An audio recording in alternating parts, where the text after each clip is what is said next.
integral development for 2025. In keeping with our work plan under the broader theme of capacity building to improve trade in the Americas as a pillar of inclusive and sustainable development, today we will tackle a topic which has been on the agenda of our authorities for many years, and that is promoting ease of doing business, MSME formalization and trade facilitation. I'm advised by the Secretariat that we have the required quorum and we may proceed with the business of the day. So the first item for consideration is the draft order of business, which you received as document CD/OD 161/25, which was distributed by the Secretariat.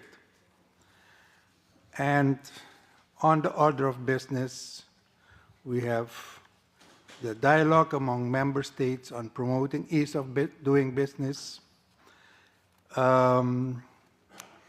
We have a panelist there, and there was also a concept note prepared beforehand. And after the panelists, there will be a dialogue. Then, as third point on the agenda, procedural matters. We have some elections and for the management board, and also presentation candidates for the chair of 2 committees. Then we have the CD, as point 4, CD sectoral ministerial process cycle, and then a new point on the agenda, preparations towards the 10th Summit of the Americas and coordination with CD. And then finally, any other business.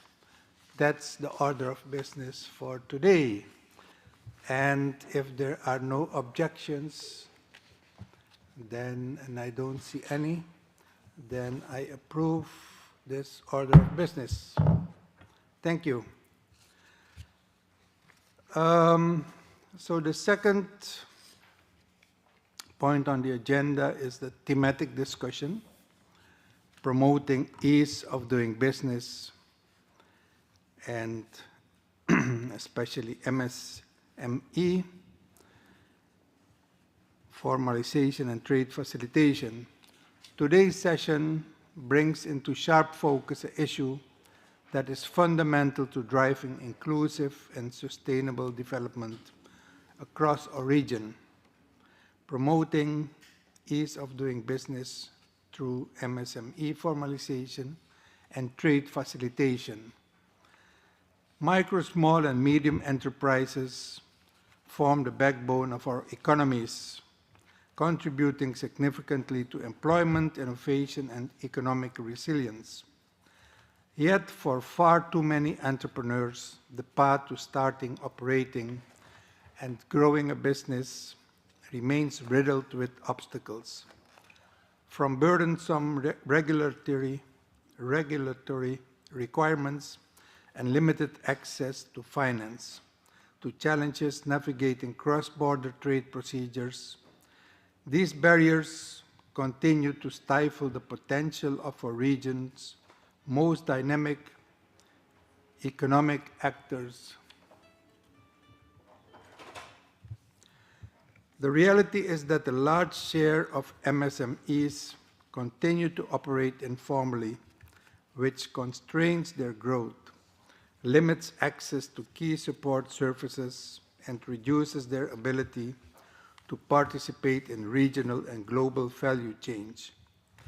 Formalization is not just about compliance, it's about creating an enabling environment that empowers entrepreneurs to thrive, create decent jobs, and contribute to broader economic development. Across the region, governments have recognized the need for targeted policy and institutional reforms to reduce administrative burdens, streamline business registration, and enhance the transparency and efficiency of trade processes. Promising efforts are already underway, but significant gaps remain. Addressing these challenges requires coordinated action, sustained political will, and a commitment to inclusive policy dialogue. Let us approach this session with a shared commitment to advancing practical, scalable solutions that can unlock the full potential of MSMEs across the Americas. I'm sure that these issues are not new to you because all our countries struggle with it, and some countries have maybe find some better solutions than others. So let's learn from each other and also learn from the panelists. We have 3 panelists. And to begin our dialogue, I'm pleased to introduce a video presentation from the founder and executive director of the Next Trade Group, Ms. Katie Suominen, who brings a wealth of expertise on trade, MSME competitiveness, and trade facilitation in emerging markets. Her insights will help frame today's discussion with a presentation on key issues in trade facilitation. Ms. Suominen, you have the floor. I hope we have it.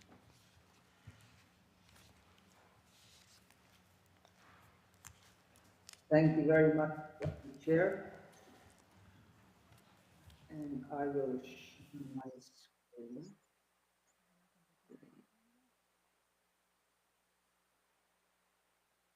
Okay, you should see my screen now.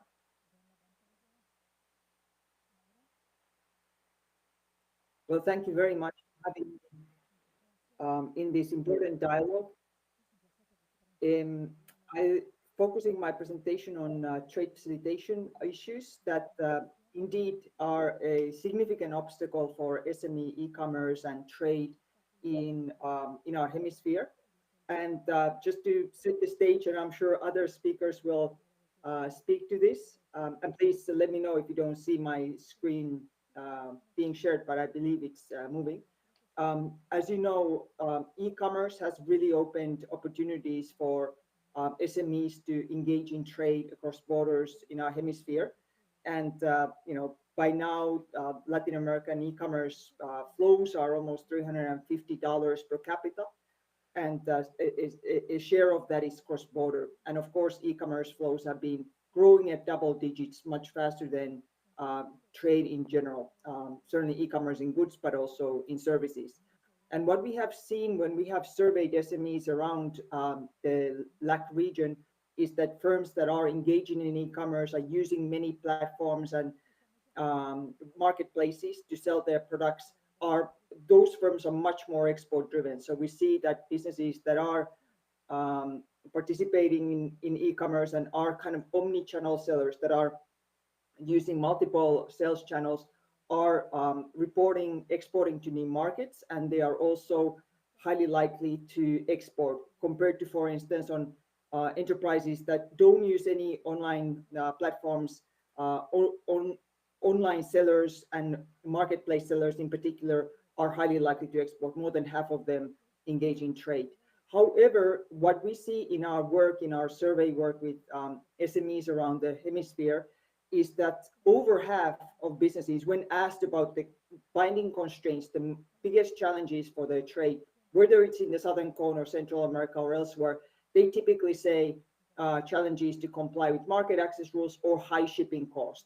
That there are some logistical constraints that hamper SMEs. And when we ask businesses, well, what would this do to you to improve and remove these challenges for e-commerce and cross-border trade, businesses typically say 70% or so say that they would gain at least 10% more revenue, more sales if they were able to solve the challenges of international logistics, of domestic logistics, both the cost and quality, as well as the customs clearance for border processes. We did a survey, and I'm sure David Cabrera will speak to this in Central America with firms in that region, and we discovered that the prior slide was about Southern Cone. This is in Central America, and we can see that of the top 17 challenges that the regional economies deal with, top 2 or 3 have to do with customs procedures or international delivery. And also there are challenges with last mile delivery and first mile delivery, i.e. domestic logistics services.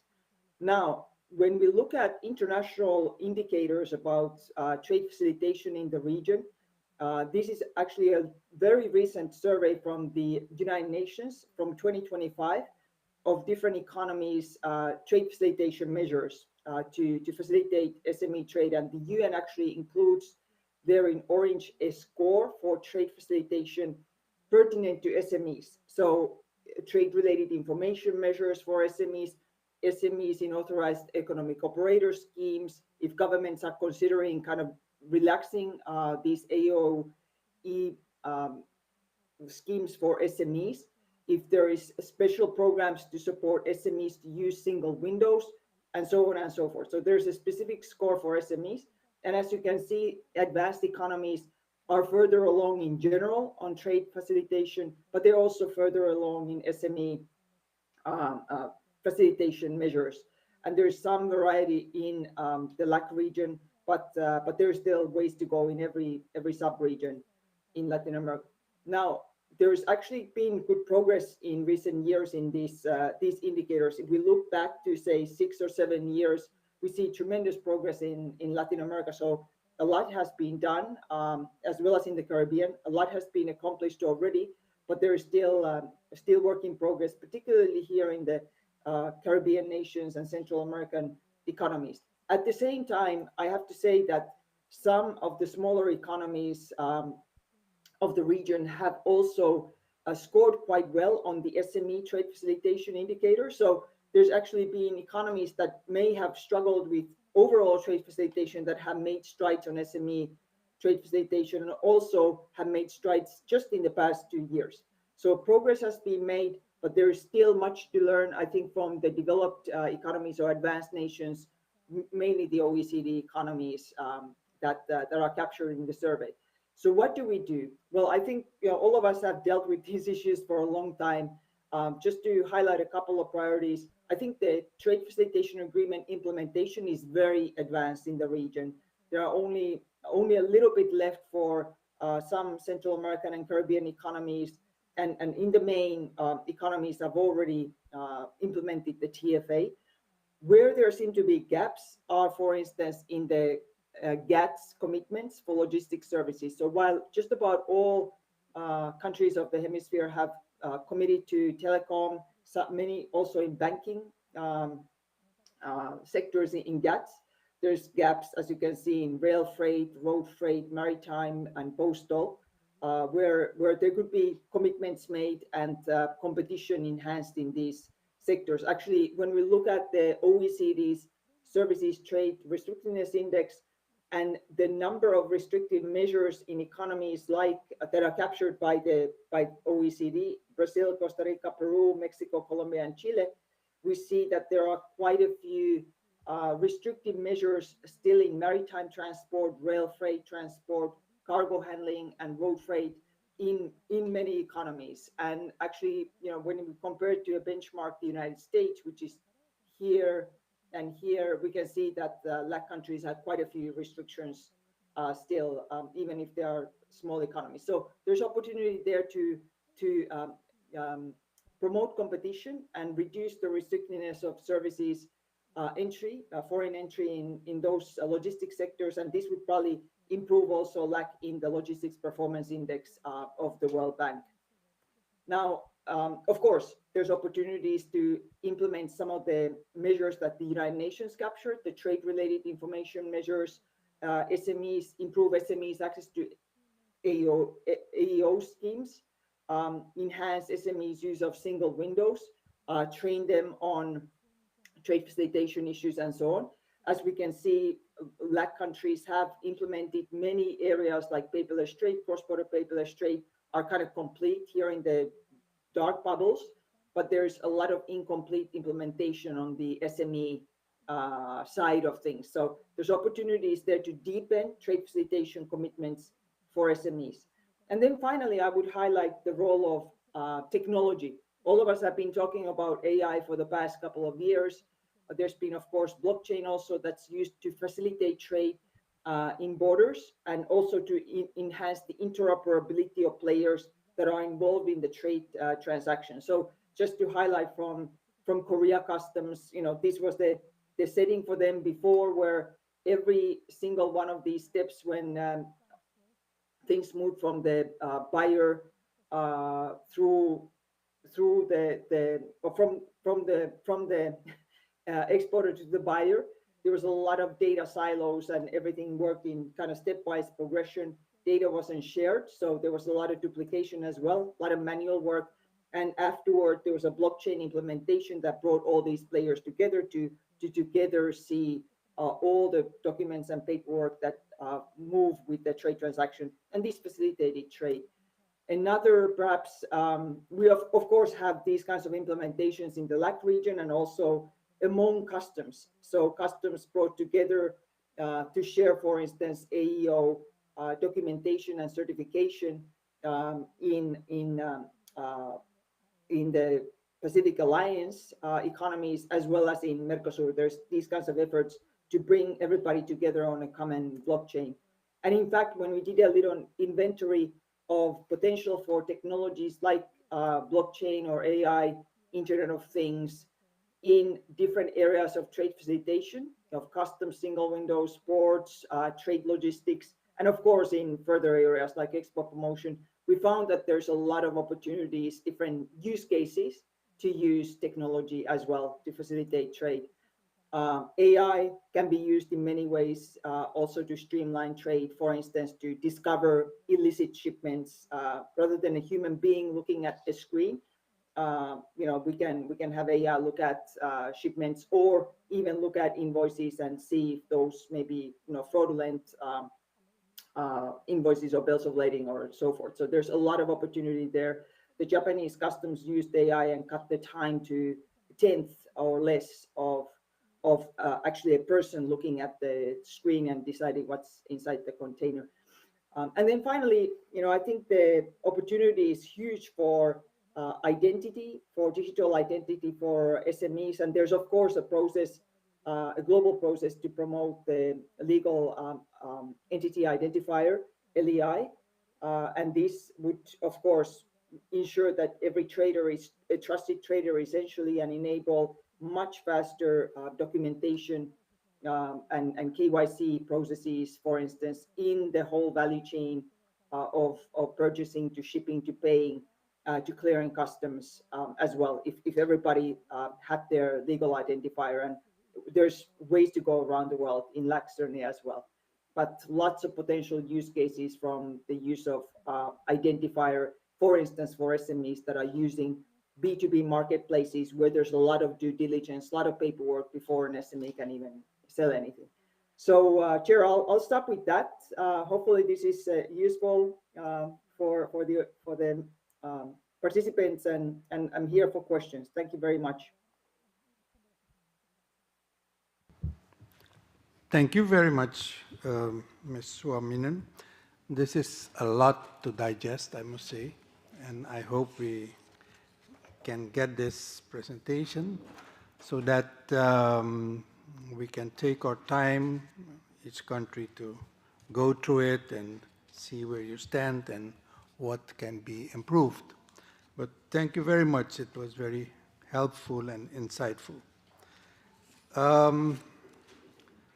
Our second panelist, I invite Mr. David Cabrera, Executive Director at interim of the Regional Center for the Promotion of MSMEs, called SINPROMIP.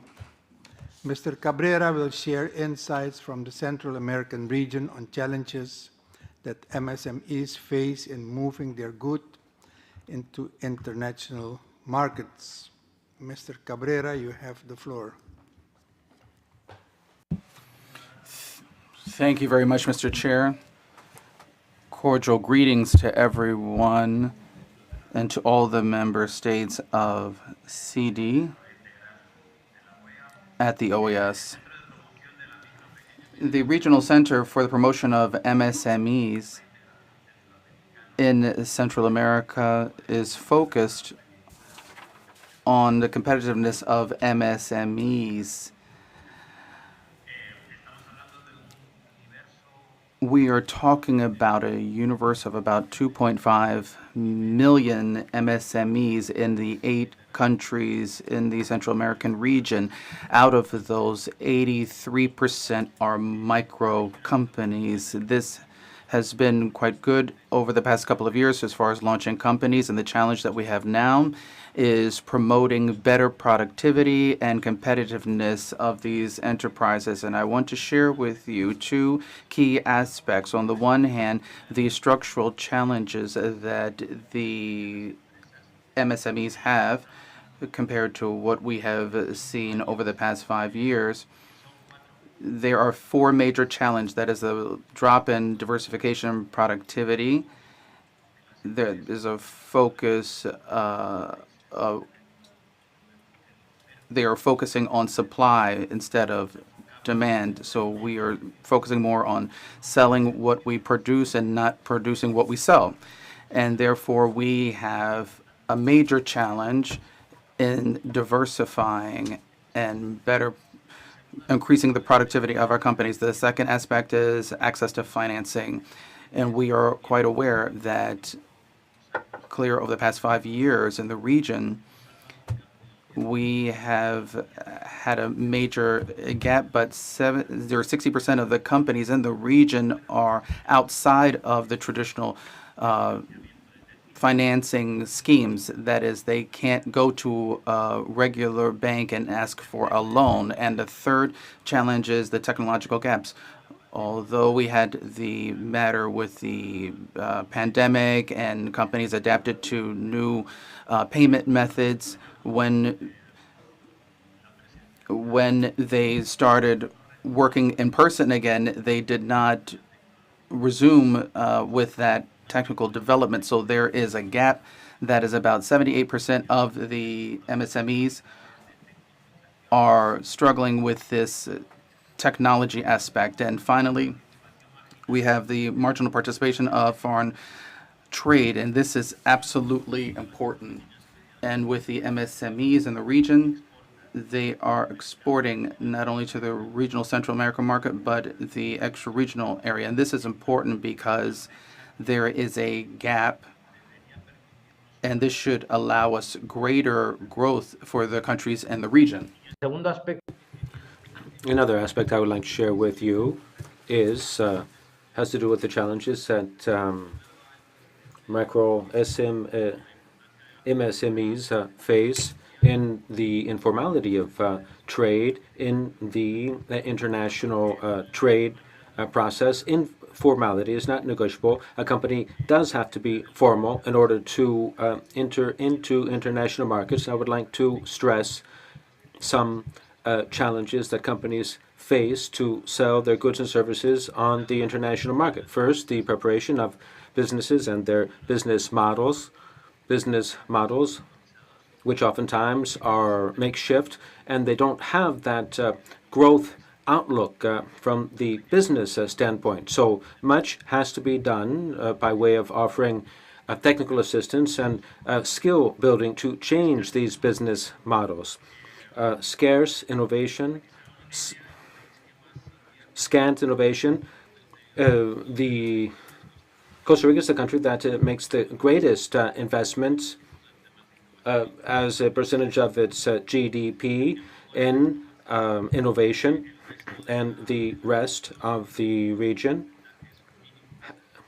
have very scant margins of investment and innovation in public and private sector, and we do face a challenge on that front from 2020 on.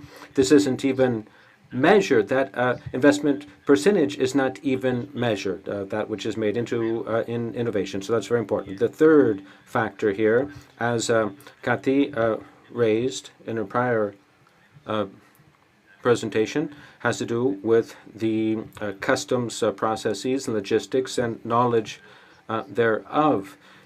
It's very important to have this know-how because that determines the cost of trade operations.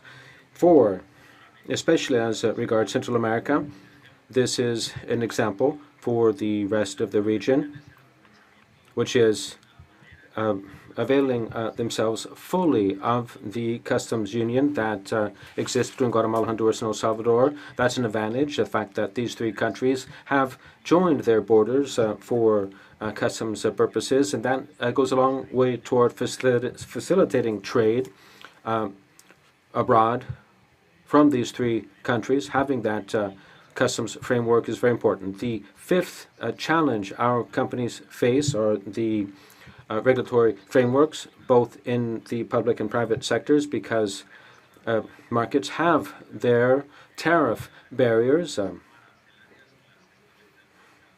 And it's the private market that sets non-tariff barriers more than governments, for which whose purview is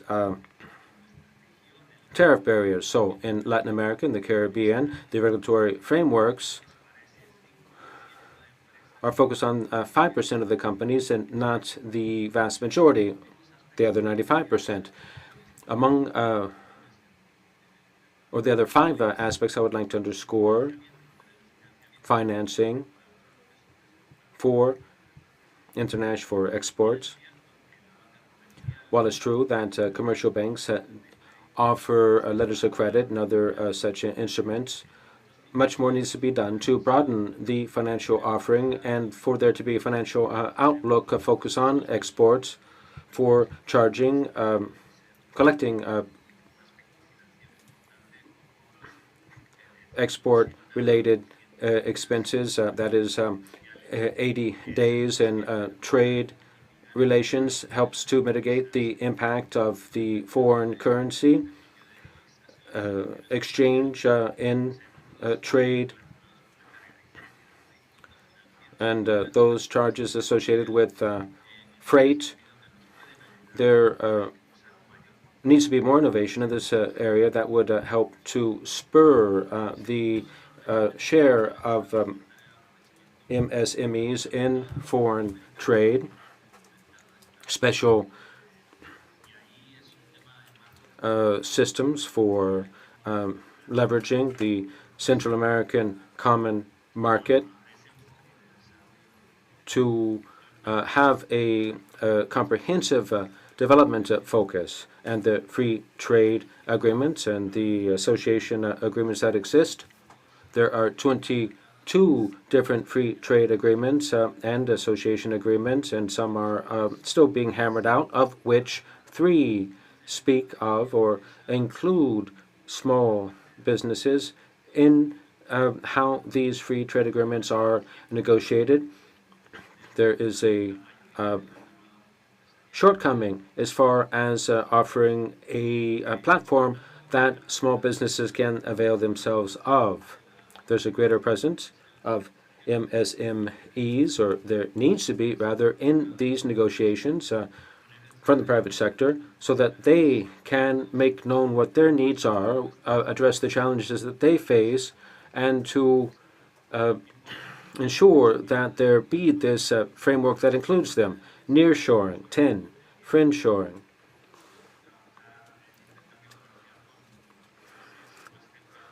Which means to have the bulk of your trade with those countries closest to your own, enabling us to fully avail ourselves of those negotiations with those countries closest by. Now, some strategic recommendations that I would like to offer by way of areas or means of overcoming the challenges I've just addressed. We need to diversify the offering of financing instruments, not just loans, philanthropy, and other financing or funding options that would spur MSMEs, applied innovation in trade processes and in identifying market opportunities for small businesses, bolstering trade intelligence, which nowadays has become essentially free and democratic to ramp up the digital transformation, enabling small businesses to adopt and to adapt to these digital technologies and enhance regional governance to allow for comprehensive development economically and socially in the region. I'm very grateful for the opportunity you've given me here to address you, and I stand by for any question you may have. Thank you.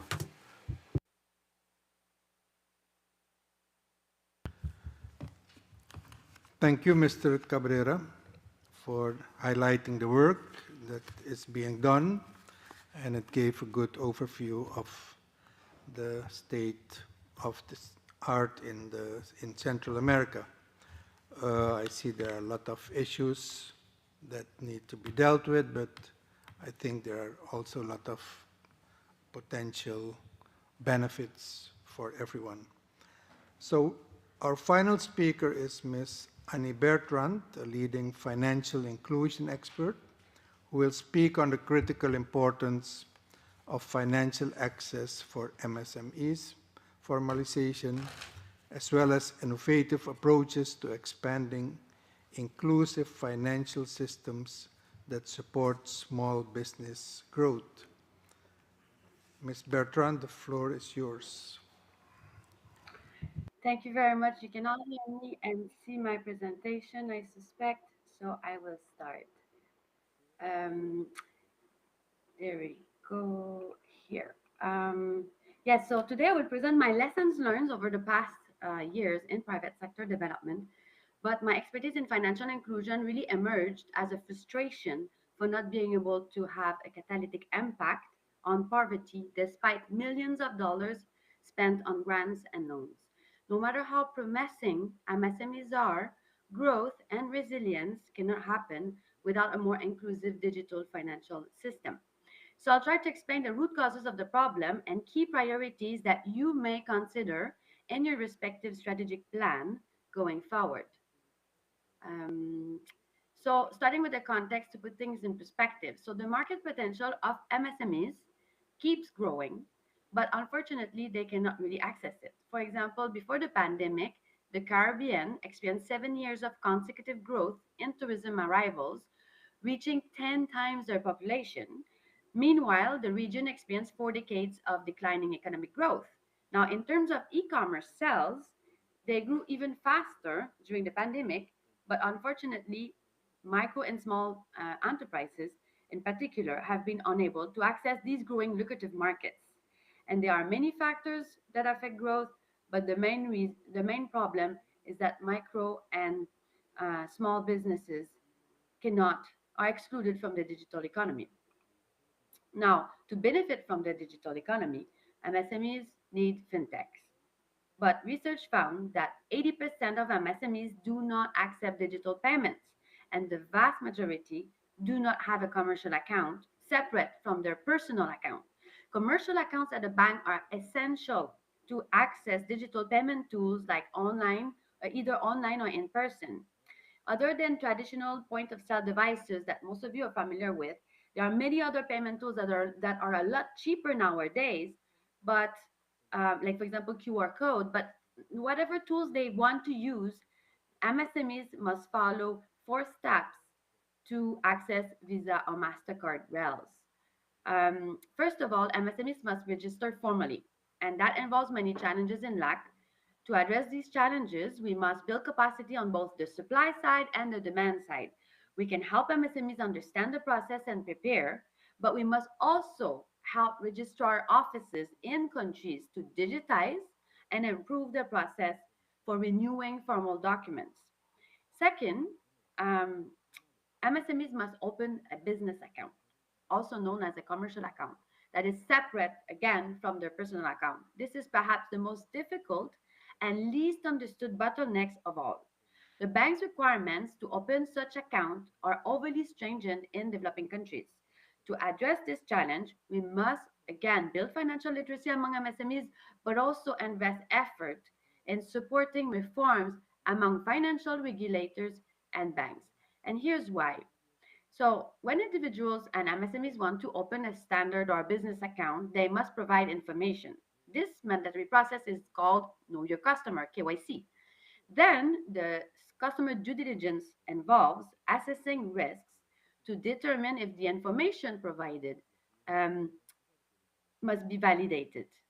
In the case of informal businesses, banks can ask for a proof of address or employment letter, but sometimes these are impossible to get even if we train the MSMEs. And in the case of the MSMEs, the formal ones that are already registered, banks do not only require up-to-date registration documents, but also detailed financial information that is difficult to provide even for savvy entrepreneurs. Many micro businesses do not have a computer to record their financials, so how can they submit audited financial statements? These onboarding requirements are not the norm globally and must be changed in developing countries. Micro and small businesses can and should have a business account and use it to record financials, build credit history, and access other digital financial services to grow. The problem is that most financial institutions in developing countries impose high requirements for all MSMEs, regardless of their risks. And why is that? Well, many banks blame regulators, but in fact, the legislation in most countries allows for simplified requirements for MSMEs. Let me explain, but in the interest of time and potential impact, let me just track your attention to the third one. Uh, Countries and banks are terrified of the Financial Action Task Force, which assesses countries to determine if countries would be blacklisted or graylisted, which in turn affects the cost of capital. The Financial Action Task Force is the international body that sets standards for the global financial systems to avoid money laundering of drug and human trafficking, financing of terrorism, proliferation of weapons of mass destruction. But here is the good news. The FATF issued this year in June new guidance on finance and financial inclusion to reduce the overcompliance to its standards in developing countries. So this new FATF guidance is a game changer for us in the international development community because it emphasizes the critical importance of financial inclusion for the well-being not only of individuals but also MSMEs, as well as the integrity of the overall financial system. So, what are the implications for regulators and financial institutions, and for us, the international development communities? They must make change happen. But they need help because the changes are not rocket science, but they require investment in capacity building, process reengineering, and investment in technology. So, first, countries and financial institutions must develop proportionate risk-based approach frameworks to avoid exclusion. Essentially, FATF encourages the use of lighter requirements for low risk customers, like micro and small businesses, and higher requirements for high risk enterprises, which involves higher value transactions. This is important because many banks refuse to serve fintechs on the ground that these are too risky. But in the new financial inclusion guidance, FATF highlights the importance of increasing control measures rather than debanking or de-risking, especially for fintechs that provide essential financial services for the underbanked. Now, second, FATF highlights the importance of embracing new technologies to facilitate remote onboarding. This is particularly critical for individuals in remote areas and businesses in remote areas. And finally, third, attention is given to the importance of addressing gender gap and the barriers faced by MSMEs in particular. So there are tons of examples in the new guidance, and I encourage you to look. Now, going back to our four-step process, assuming that businesses are registered, they have a commercial account, and the next step, the third step, is that they must open a merchant account, which gives them access to credit card and debit card processing using Visa, MasterCard, Rail. This process can be very simple formality in one financial institution, but a huge challenge in another. Given the difficulties involved in developing a business relationship with a bank, the switching cost is really high. So MSMEs sometimes are stuck with non-competitive services in the financial sector. So this is why open banking is extremely powerful in developing countries because it enables individuals and businesses to take ownership of their data and shop around for better services. Now, the solution is simple but requires intensive coordination. That is the value that international development agencies like OAS can bring with technical assistance because they are trusted by all parties. And finally, MSMEs must integrate payment tools to their bank account. If MSMEs use the payment gateway offered by their bank, the integration requires some investment, but it's relatively easy to do. Now you may wonder, are there any alternatives? Because some MSMEs don't really have the interest nor the skills to integrate any payment tools to their own personal e-commerce website. And of course they are. MSMEs can use online marketplaces. Online marketplaces can act as an intermediary, and they have the merchant account, and they facilitate the integration to the banks with a simple plugin nowadays. But the problem is that in the Caribbean and many other remote areas in Latin America, international platforms, online marketplaces like Etsy, Stripe, Square, YouTube, Airbnb, and other payment processors are not integrated to the bank account in these countries. So therefore, MSMEs are excluded from generating revenues on these platforms. Sometimes some of them use workarounds, but it's not really recommended. Now, to address these challenges, collaboration with international platforms is needed to facilitate the process. Moreover, harmonization of regulations such as licensing and reporting and taxes is essential. I can share with you some example of how simple harmonization effort in Latin America in particular can empower MSMEs to participate in the gig economy, creative industries, and tourism. So, uh, in conclusion, formalization of MSMEs is valuable if it enables them to participate in the digital economy. The priorities for regional actions are: for A, reform in the financial sector to increase access and usage of business accounts. B, strengthening the digital financial ecosystem. I already mentioned online marketplaces, open banking, and harmonization of regulations, but I didn't cover the digital infrastructure, regulatory sandboxes, innovation hubs, and mobile wallets. These are amazing in terms of the impact they can have on empowering micro and small businesses in particular. I'm happy to answer any questions about these, but let's not forget the importance of capacity building. OAS made great progress in this area, and I hope it will continue. These are some of the toolkits that OAS have developed in the past that are very powerful. So I'll stop here, and I'm happy to answer any questions. Thank you very much. Thank you very much, Ms. Bertrand, for your insights and especially the financial access gaps and role of inclusive finance in enabling MSMEs to grow. I think we have covered a very nice section of how to formalize MSMEs and how to improve business in general. I hope that when you get all these presentations and look back at it and use it for your own country, it will help. But we, of course, have the panelists here, and there is room for some questions to the panelists, and after that, we will have dialogue with the member states. So I don't know if there are questions for Ms. Katie Suominen. I think there were some countries that indicated they were going to have questions. But afterwards, in the dialogue with the member states. Oh, in the dialogue, okay.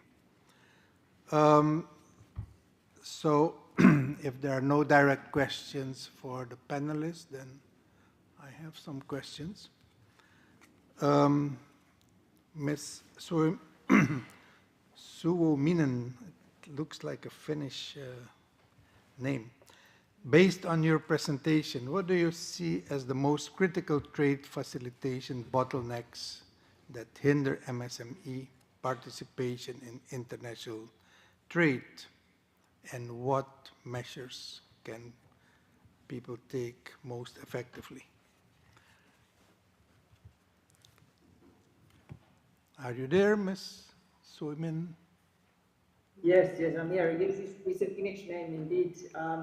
The um, That's a really good question. I think it depends a little bit on the SME and on the country in question. What we see a lot in LAC, and David also mentioned this a little bit, is customs procedures that even if we're have implemented the trade facilitation agreement, and this progress has been really, really good in the Americas. There's still kind of arcane customs procedures, paper-based processes, kind of duplication of efforts as well in customs that delays shipments, costs SMEs money. So I think this has been an issue certainly in regions like Central America. So that's one important bottleneck. The other is perhaps, and this is perhaps what the UN is seeking to also capture with the survey that they are running every couple of years, is that there are very good programs like the Authorized Economic Operator Program. In LAC, there's progress being made in single windows, creating single windows. There's also been progress on digitizing trade documentation.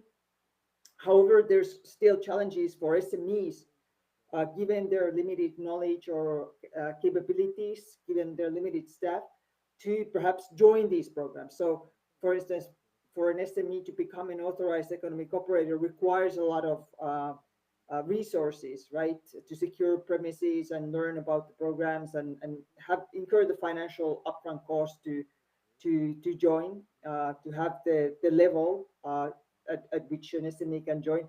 So there's opportunities, I think, there to, for instance, support SMEs in create their own kind of trusted trader program that is a little bit less uh, demanding than the typical AEO program. Similarly, perhaps in single windows, there's opportunities to help SMEs learn about how to navigate, how to use single windows for the first time, for instance. So that's another area. And the third is just overall digitization. The more we can bring technology to the trade ecosystem, and for instance enable SMEs to easily submit documents, trade documents, to their own authorities or authorities in other economies, or very quickly access uh, uh, you know, uh, for instance, trade finance. That's another constraint, obviously, a little bit beyond logistics. The better. And there, I think there's opportunities there to support SMEs to get a digital identity, for instance, with which they can then much digital identity, which includes all kinds of data on the SMEs, which then accelerates the due diligence processes that, say, banks or authorities, governments conduct on SMEs. So there's multiple opportunities, I think, to improve. I think the key point is that the region has been focusing on this, and there's been a lot of progress that has been made. But there's also opportunities to learn from, for instance, from the advanced economies that have been putting in place specific programs for SMEs. So that would be my, couple of insights on that. But but yeah, I think technology is something that we want to embrace more in the LAC region as well, in customs, in identifying SMEs, in border processes, in single windows, and so on. There's a lot of opportunities, lots of good use cases from Asia, in particular, in those areas. So thanks very much. Thank you. Um, is there any other question from the floor for Ms. Woman? Okay, let me just add one more short question, because when you show the first picture on the challenges, I saw that high shipping cost was 45% or so. And I think that one will remain. I don't know how we can make it less. Is that true, or will we see some progress there also? Yeah, I think we can reduce those kinds of costs for sure. For instance, with more competition, more liberalization on the provision of logistics services. This, of course, varies from country to country a great deal, but there is, as we saw from the OECD data on services trade restrictiveness index, there is opportunities in, like, particularly in logistics sector, to liberalize further, reduce restrictive measures that may be prohibiting foreign entrants, for instance, from providing services. So that in and of itself could reduce logistics costs. And uh, and of course, there's the geographic constraints that, we all know it's a huge continent, very complicated geography due to mountains and jungles and this and that. And so that will remain. But there are many other economies in the world that have been overcoming, geography. And, we have made progress in the LAC region, for instance, with infrastructure enhancements. Just when you improve roads and the transport infrastructure, that in and of itself, of course, reduces the cost. So I don't think it's at all a given that shipment costs are high just because we're in Latin America. There's opportunities through policy to influence those through infrastructure improvements, as well as through greater competition of logistics services. And those are just a couple of ideas. Of course, there's also in the hinterland, in the inland logistics, there's also opportunities to promote trade through or movement of goods through technology as well. So there's opportunities there to, for instance, to use simple example AI to optimize routes and reduce cost that way. Okay, thank you very much for your presentation and for being with us. We appreciate it. Thank you very much. Yes. So we now turn to Mr. David Cabrera. I don't know if there are any questions from the floor for him.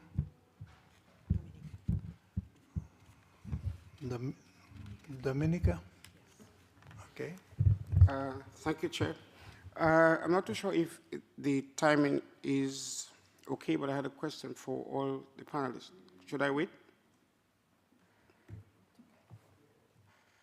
If you have one for all of them while they are here, yeah, please. Okay.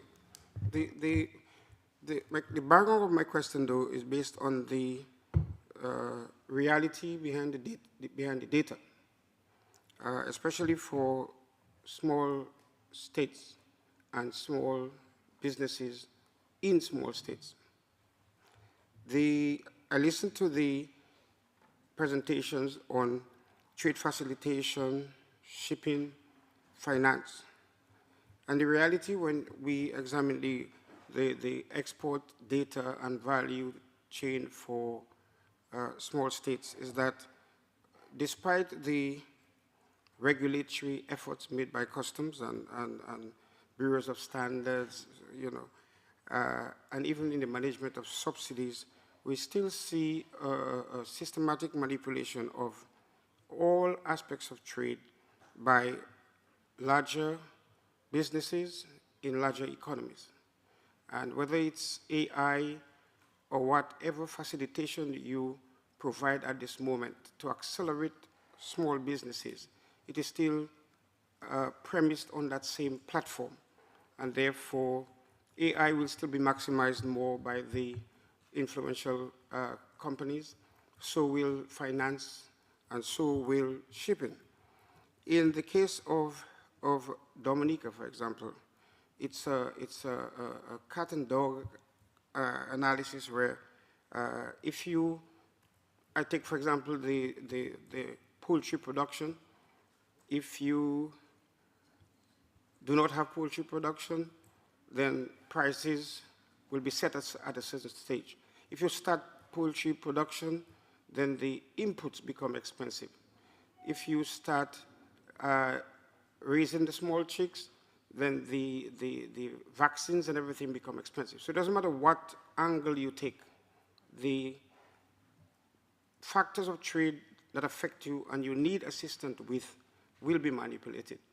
We have experience where even when government provides relief for consumers, that companies look at those statements and the same way we listen to the budget and step in to usurp the benefits that can go on for SMEs and all the others. For example, in our case, we would have some years back reduced shipping cost at the ports by 30%, and that was placed by the Caribbean Shipping Company, the same increase on a container. So when you think you're helping CSME, somebody just passes it and take it.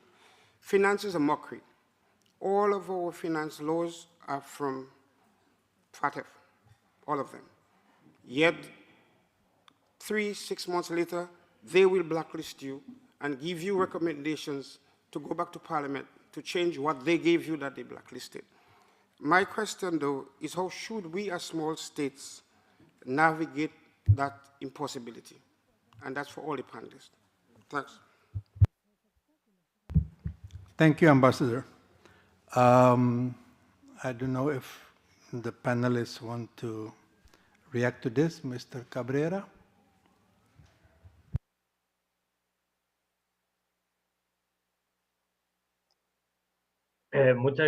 Thank you very much. This is a complex response, as they often are, because the processes for competitiveness for small countries, such as the Central American countries, namely the countries in the Caribbean, they need a framework that will allow for greater business associations. And on the other hand, they need to focus on possible production sectors and focus on the demand, not so much on the supply. Our countries are never going to be able to compete as far as the amount is concerned. They need to look at the value added and look at diversification and look at identification. These are the values that we have to pass down to our services and our production sectors in our countries. It's impossible to visualize our companies in these small countries being able to compete and negotiate without containers going into the EU, for example, if there is no framework that will have a supply chain that is adding value. So we also are negotiating 150 containers of avocado and other areas, and linking this to other sectors in Costa Rica and Panama, Honduras, and Guatemala. And at the end of the day, as the saying goes, when we all get together, there's a great amount of strength. And when we have the global supply chains, there is discrimination toward the production sectors, and there's no fair distribution of the trade prices throughout the chain. And therefore, we have to look for alternatives to provide cluster generation, to provide connections with these small companies focusing on the market. So it is complex, but there are different types of methodologies. They can look at best practices, and we can ramp up competitiveness of the production sector of these companies. Now, there is a major matter that is the mentality of these companies from the public and private sector and how they can have an influence on these companies. So we have to change our way of thinking and how we work with the regularization and how we think about the business sector so that it can have exponential growth. And this is all part of this process. But as the saying goes, there's strength in numbers.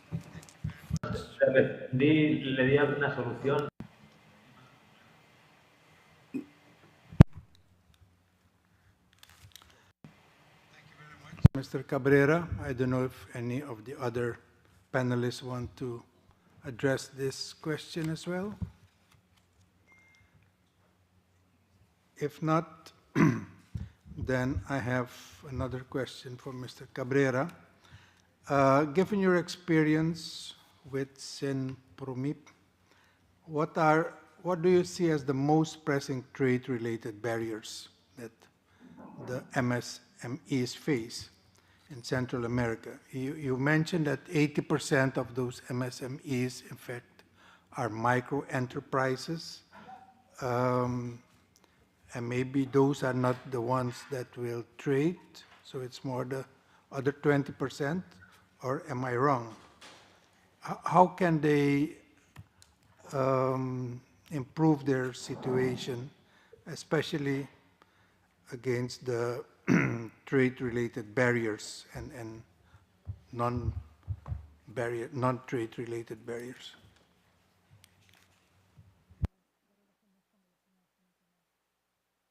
Mr. Cabrera? Thank you, Mr. Chair.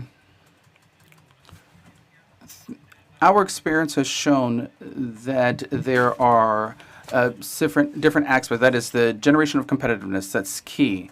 That is training, but the interpreter apologizes. The sound is not allowing for complete interpretation.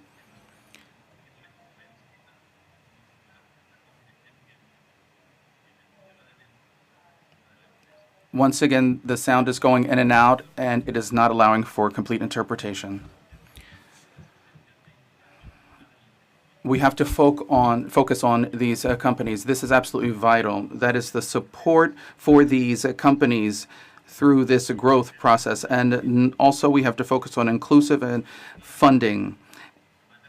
More than 80% or about 60% of the companies are outside of the normal schemes for funding. We have to be innovative and creative using regulatory frameworks and openings and new schemes to help these companies. Also, we need companies that are led by women, and we can see that the gap there is large, and we have to adjust these instruments to this framework. So a very simple example,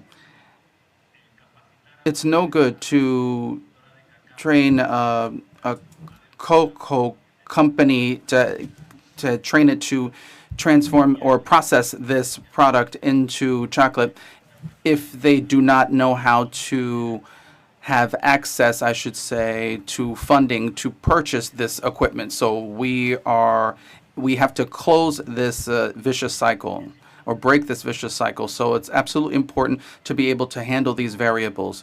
And also, something that we must differentiate between our countries. There are companies that emerge through generate ways that citizens in our country can make a living because their revenue don't bring in enough resources to take care of their families. And there are companies that emerge with this will to generate value added to the economies of our countries.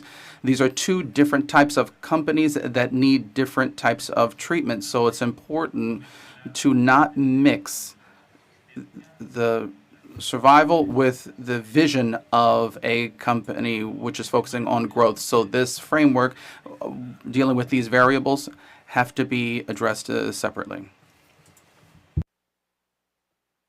Okay, thank you very much. If there are no questions for Mr. Cabrera, we thank him for his participation. And we now turn to Ms. Annie Bertrand. Is there any specific question for her? Otherwise, I have a question. Ms. Bertrand, access to finance remains a key barrier to MSME formalization. You have made that clear also. From your perspective, what innovative financial instruments or partnerships have shown the most promise in improving financial inclusion for small enterprises? Well, thank you for the question. This is a very important one. In fact, I've seen many credit guarantee scheme available for MSMEs. I have seen a lot of blended financing mechanism available for MSMEs and all kind of trade finance products that are extremely powerful to help MSMEs achieve what my predecessor, my other speakers mentioned. But unless the MSMEs can have access to a bank account, a commercial account with a credit history, they won't be able to access finance. So we understand that MSMEs need access to finance, but to access finance, they need a formal bank account. And having a formal bank account for micro and small businesses that cannot provide the requirements that bank ask, then we're not going to help them to access finance, even if we pour money their into their support. So that is an issue that must be addressed, and it is an issue that can be addressed. For example, in Egypt, the women entrepreneurs now have access to a business account, and they can use a mobile wallet to get access to their market and get paid on the mobile wallet. And the mobile wallet is integrated to a village saving loans association, and then it is also integrated to a bank account.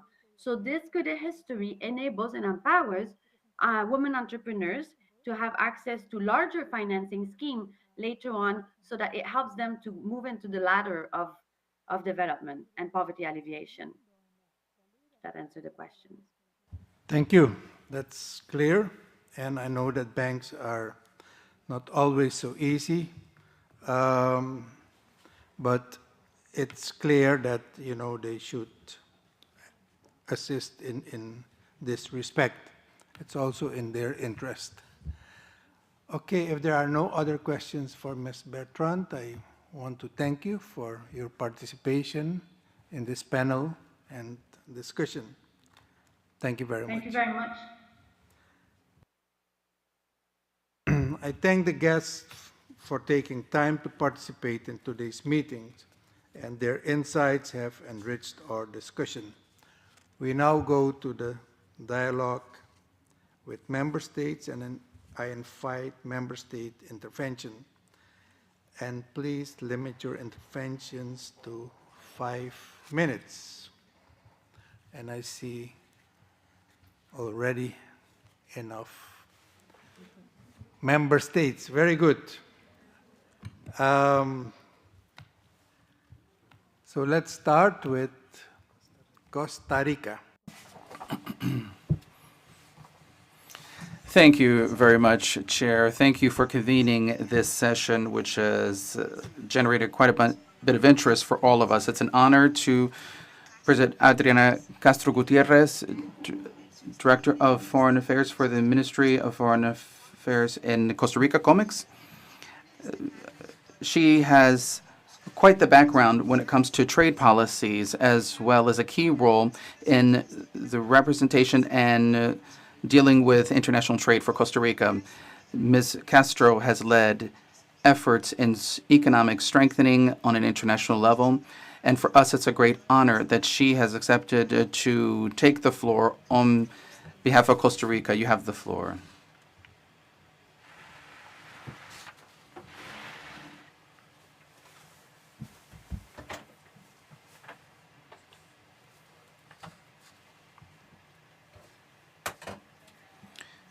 Thank you very much. Can you hear me? Yes, we hear. Perfect. Thank you very much, and thank you for the presentations. And I commend the panelists who have shared with us this valuable information. First, I would like to extend a warm greetings to the delegates who have participated in this regular session, and I will try to be brief to not take too much time. The most important thing at this moment is looking at the different international studies, and they highlight the importance of supporting the MSMEs and the need that these entities have. In Costa Rica, namely, we have a national survey from 2024, and it revealed that there are 430 100,000 roughly micro companies, and these companies represent about 10.5% compared to, this is an increase of about 10% compared to the previous year. So in the Ministry of Foreign Trade, we recognize the importance and the potential that including these types of enterprises into our economy, not just for growth, but for improving national productivity. This is how we have started an ambitious agenda, and it has to do with inclusive trade to try to extend the benefits of trade to the populations that need greater attention in order to effectively enjoy this involvement. And through this initiative, we are including women, regional development, among other matters. In this context, we have attempted to include special chapters related to the MSMEs, namely special agreements with Agreement and with the UAE. And this seeks to address including MSMEs in foreign trade, and through these agreements, we will be able to achieve this. Also, through the strategy in the ministry that we are using, we will be able to work with the Inclusive Action Committee, and we will be able to work with this matter. And from starting April, we are holding the pro-temporary presidency for this group, and we also believe that these instruments are absolutely key because it helps us work with other countries that have similar interests and similar values on what is inclusive trade. And with this, we can develop joint actions, and what is the most important, we can share experiences and best practices so that we can develop ourselves on a national level. It's also important to highlight as the different panelists have said, the trade facilitation for growth of company growth. But in order to do this, they need to reduce cost, diversify, and clearly they need to improve efficiency in the logistic chain. As the panelists indicated, as the regulatory processes are more agile, the MSMEs will be able to have greater access to these international markets because we are reducing the barriers to entry and creating greater opportunities for these types of countries. In Costa Rica, for example, on trade facilitation, we are constantly working to create major results. From 1996, in fact, we created a one-stop shop window, in fact, and therefore, through this one-stop shop window, we're able to work with these companies, and we were able to also consolidate relationships with the relevant authorities so that these companies can improve their platforms and position Costa Rica as a reference point in the region through modernization and digitalization. Currently, we are in the process of modernizing this platform, in fact, so that we can go to version 3.0, in fact. Also, we are developing on a national level that is a National Council on Trade Facilitation, and this is a body that was created along with the trade facilitation of the World Trade Organization. And this council is as a public-private venture, and it will carry out actions to simplify procedures on international trade through this interrelationship and this interaction with the private sector as well, and to bring about improvement. So in our country, we are working to promote reforms that will include these international best practices. It's also important to highlight that within the 4-year strategic plan, we will be focusing on inclusive trade. And the goal there is to work to promote the participation of the MSMEs as well as women-led companies in our foreign trade. We also have a border inclusion program led by the Foreign Affairs Ministry, and this seeks to ease and harmonize structures and to coordinate our efforts on the border. So this has had a very constructive impact. We have been able to modernize our efforts on the border, namely with the border with Panama and Nicaragua. And we have been able to strengthen the interinstitutional coordination between borders, and this is absolutely important for the MSMEs of our country. It's important that the Central American market is key, and they're able to work in this market, I should say. And these experiences are absolutely pivotal for MSMEs when it comes to exporting. So I hope that I was able to stick to the time limit. Just wanted to share some examples, some things that we are working on and broadening our strategy on a national level to seek to make sure that these entities are more inclusive and that these entities have access to the benefits that are available to these MSMEs. Thank you very much. Thank you very much for this explanation and the one-stop shop window that is existing there for a long time already and seems to work good. We now give the floor to El Salvador.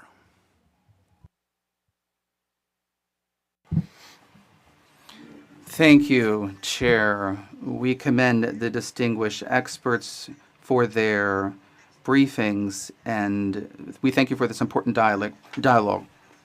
We are conducting modern and competitive and sustainable actions that seek to minimize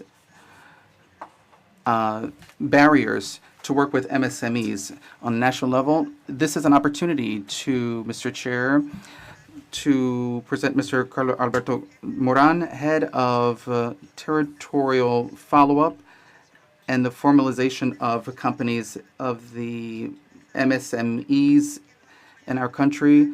And he is joining us from the Capitol. And could we play the video so we can hear from him? Thank you very much.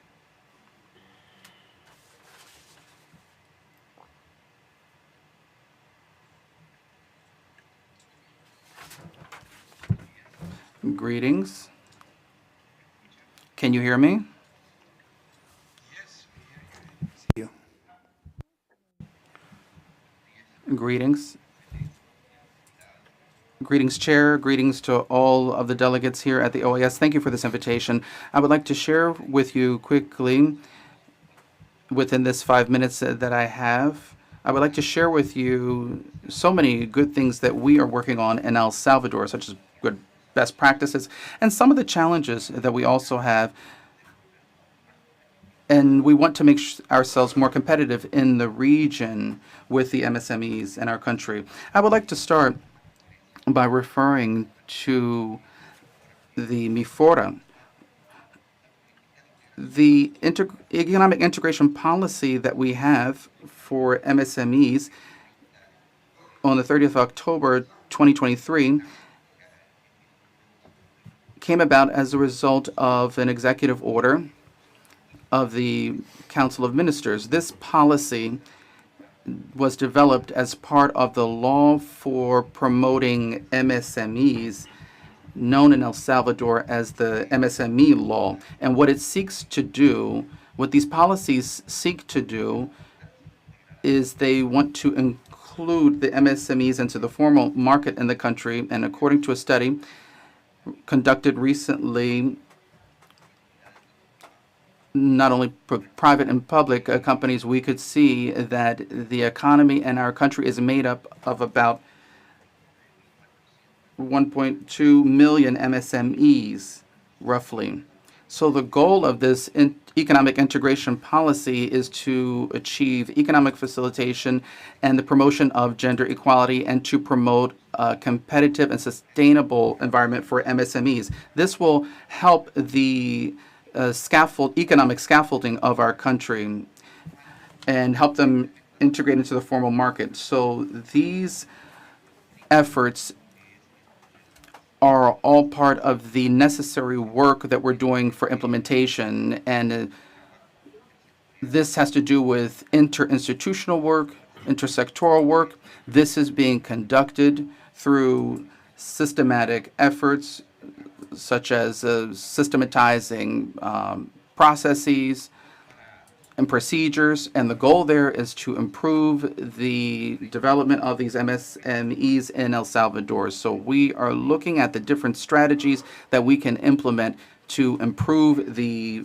business environment and increase the participation of MSMEs in the formal market. And this also means that we have to really focus on the development of four major pillars. These are fundamental pillars to make sure that this works. So we're talking about making the MSMEs go from the private to the formal market. So the four pillars will allow us, that is the creation of different strategies that will help us to promote the development of MSMEs. The first axe has to do with improving the national legal framework. This brings with it two fundamental actions that we have implemented recently over the past couple of months. First, the creation of a new intellectual property law. And this has been enforced since February of this year, 2025, and it includes the simplification of intellectual property procedures and special fees regarding those who are including MSMEs in their structure. And through a certificate that is issued by the government, this certificate proves the quality of the MSME. And this company will then have the possibility to enjoy preferential rates in conducting procedures in trade and on intellectual property. And this is absolutely necessary to protect the intellectual property of the MSMEs in our country. The second strategy that we have implemented is a simplified procedure for establishing businesses with the purpose of facilitating trade within the country. And this has become an option other than a more traditional business structure, which entails more expenditures to lend the business legal personhood. This enables sole proprietorship and can be started with no more than $1. And these sole proprietors receive preferential rates for establishing that business. This social pact that governs this does not require resorting to a notary public. A mere form has to be filled out on the national registry. Now, modernizing the formalization process entails four different key issues: creating the health regulation superintendency for the issuance of certain special permits, especially as regards cosmetics, food and beverage businesses, orthopedics businesses, and veterinary services. The second strategy is the implementation of a single business procedure or filing window, enabling, well, we will be setting up 5 different single windows, or one-stop shopping, as it's been called, enabling micro businesses and small businesses to transact their business to ensure that they can file for their special permits, and also intellectual property requirements can be carried out that way. We have made progress with the issuance of a electronic signature law that's been in effect for a number of years. Recently, we have enhanced that, enabling this law by enabling the standing up of providers of this electronic signature system that now can be used to carry out different filing requirements or procedures. This also makes it possible for the small business to make use of the electronic invoice through the Ministry of Finance, as well as the creation of the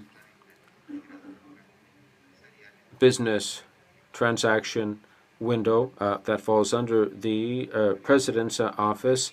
This, again, is a virtual window that will make it possible to bring together all the different state institutions that have a hand in, or for which there are, or through which any business establishment requirements have to be conducted for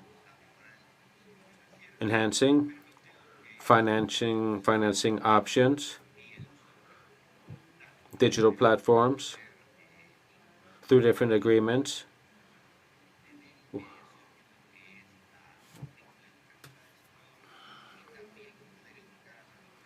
through which different training opportunities can be made available to MSMEs,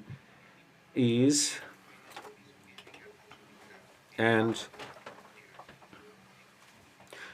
also the economic integration of MSMEs through different financial options, trusts, enabling there to be alternative and special lines of credit opened for or made available to them beyond the traditional offering. We are working on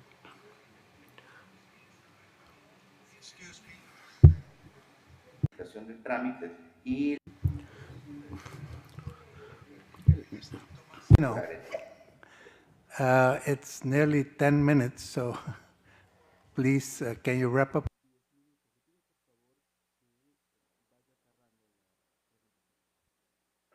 Okay. Solamente. now the approval and the implementation of a differentiated regime, making it possible for innovative policies to be rolled out in our country, special systems that enable special services to be extended to MSMEs, easing up restrictions that other larger businesses are held to, unleashing opportunities for these small businesses. Thank you very much. Thank you very much. It's interesting, and that's why I gave some more time, because they have a special MSME law, and the operations of it is important for us. I now give the floor to the Dominican Republic, and I've been informed that we have a Vice Minister who will speak to us. Sí. Thank you very much, and good morning. We thank you, Mr. Chairman, for today's topic, that is the promotion of business facilitation, the promotion of MSMEs and trade facilitation, given how important this topic is to our countries. We're also very grateful to the panelists for having shared their experiences. I would like to introduce Dr. Jorge Morales Paulino, who is the Vice Minister of MSME within the Trade and Commerce Department.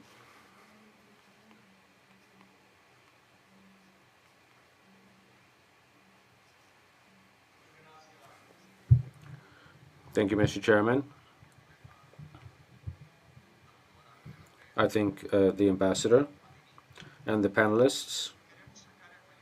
We want to make the most of this very important forum here at the OAS to raise some concrete issues, because all of the difficulties and challenges faced by MSMEs are well known to all of us, and we often say that the difficulties they face, and I want to differentiate this remark from that which others have said. It's not a matter of education or financing. It's not business requirements and transactions and so forth. Technology, it goes beyond that. There is a dearth of concrete policies that define the role of the state vis-a-vis MSMEs, and society policies that would define elements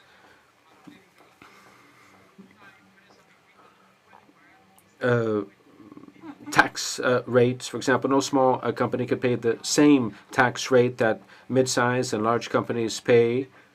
The oversight system and tax payment system is not the same, or should not be the same, for MSMEs. They should receive special treatment. That's how important it is that measures be adopted. In keeping with that, there needs to be a more flexible financing system enabling MSMEs to have access to loans and flexible loans, concessionary loans, enabling them to pay off in the first couple of years of the amortization, to just pay the interest and not the principal.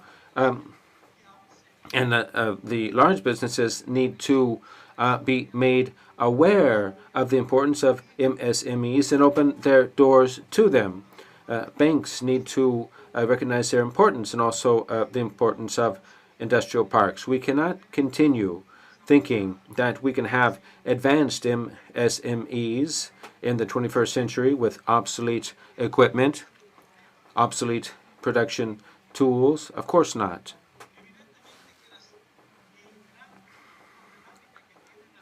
The big problems faced by MSMEs, especially as regards the fact that they are mired in informality, is because they have not been able to overcome these barriers, making it impossible for MSMEs to formalize, to come into the fold of formal companies. Oftentimes, those that do manage to do that slip back into informality. We need to focus on what the key issues are that keep MSMEs in the shadows, in informality, because formalizing them is necessary for the development of our countries. Now, over the last 30 years, we have sustained growth in our country. We have applied policies that have strengthened MSMEs, such as in public procurement, in which 14 different state institutions, among which ministries, are obliged to buy 30% of everything they purchase or procure from MSMEs, 10% from those which are owned by women. Now, MIPYME, which is a financing bank, banks that have been set up to finance and lend to MSMEs. That's not enough, because broader policies are needed to have a real impact. All of these policies that we've just been hearing about, because with such a rigid system as that which most of our countries have for MSMEs, to speak of governance, we have to empower the governing bodies of MSMEs throughout the region. We can't expect these small businesses to move forward given how fragmented the different services offered by the state to them are fragmented.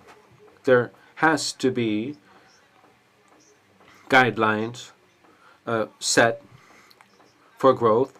How many MSMEs does our region need? We need to make available financial resources, technological resources, and allow for the integration of them in our region. We have many tariff barriers in our region that are an impediment to MSMEs.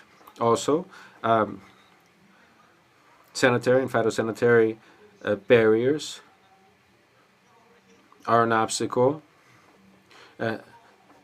it's an odyssey to meet all of the different sanitary requirements for any MSME. These are the issues that the OAS should seek to address in collaboration with national and international bodies,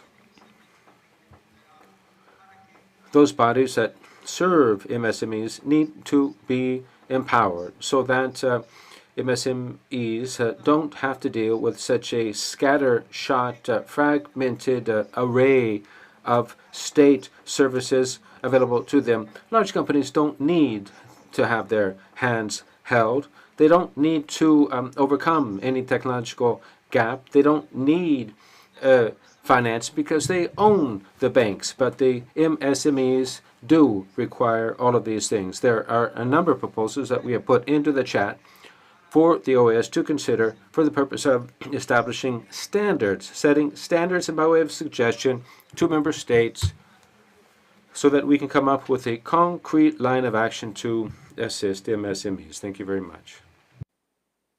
Thank you very much, Mr. Vice Minister. I think these are very valuable contributions, and I hope we get them all in writing also, so that they will help us to make this roadmap in the end. I give the floor now to Panama.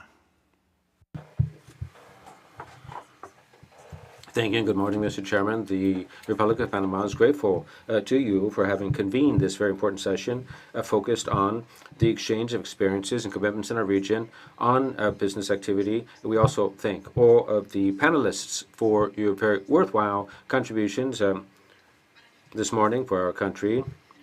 Entrepreneurship is the keystone of the economy. In 2024, Panama registered an economic growth of 5.2%. In an environment in which micro businesses represent more than 60% of formal employment. These figures show the positive impact of entrepreneurship in our economy and in creating opportunities. Through MSMEs, the national government, under the leadership of our President, José Raúl Mulino, has implemented concrete mechanisms to facilitate the bringing into the fold of these small businesses. 4,900 requests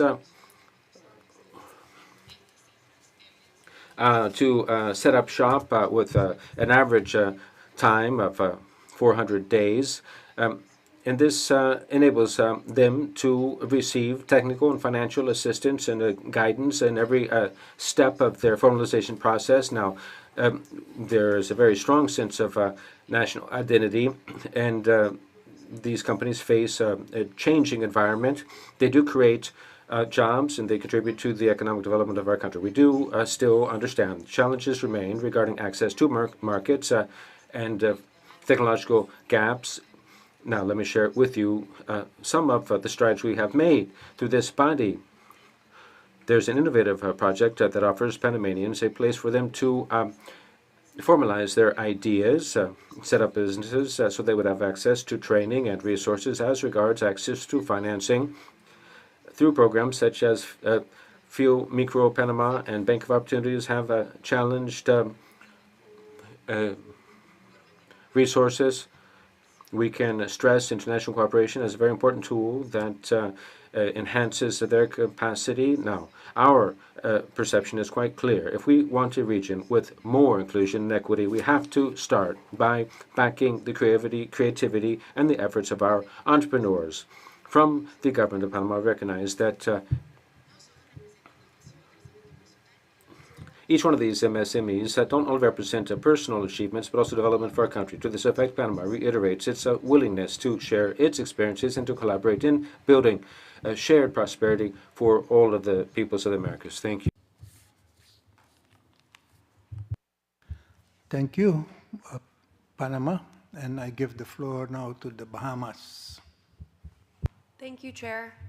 My delegation wishes to convey its gratitude to you for convening today's CD meeting, which focuses on advancing the ease of doing business and strengthening micro, small, and medium-sized enterprises, MSMEs, through formalization and trade facilitation.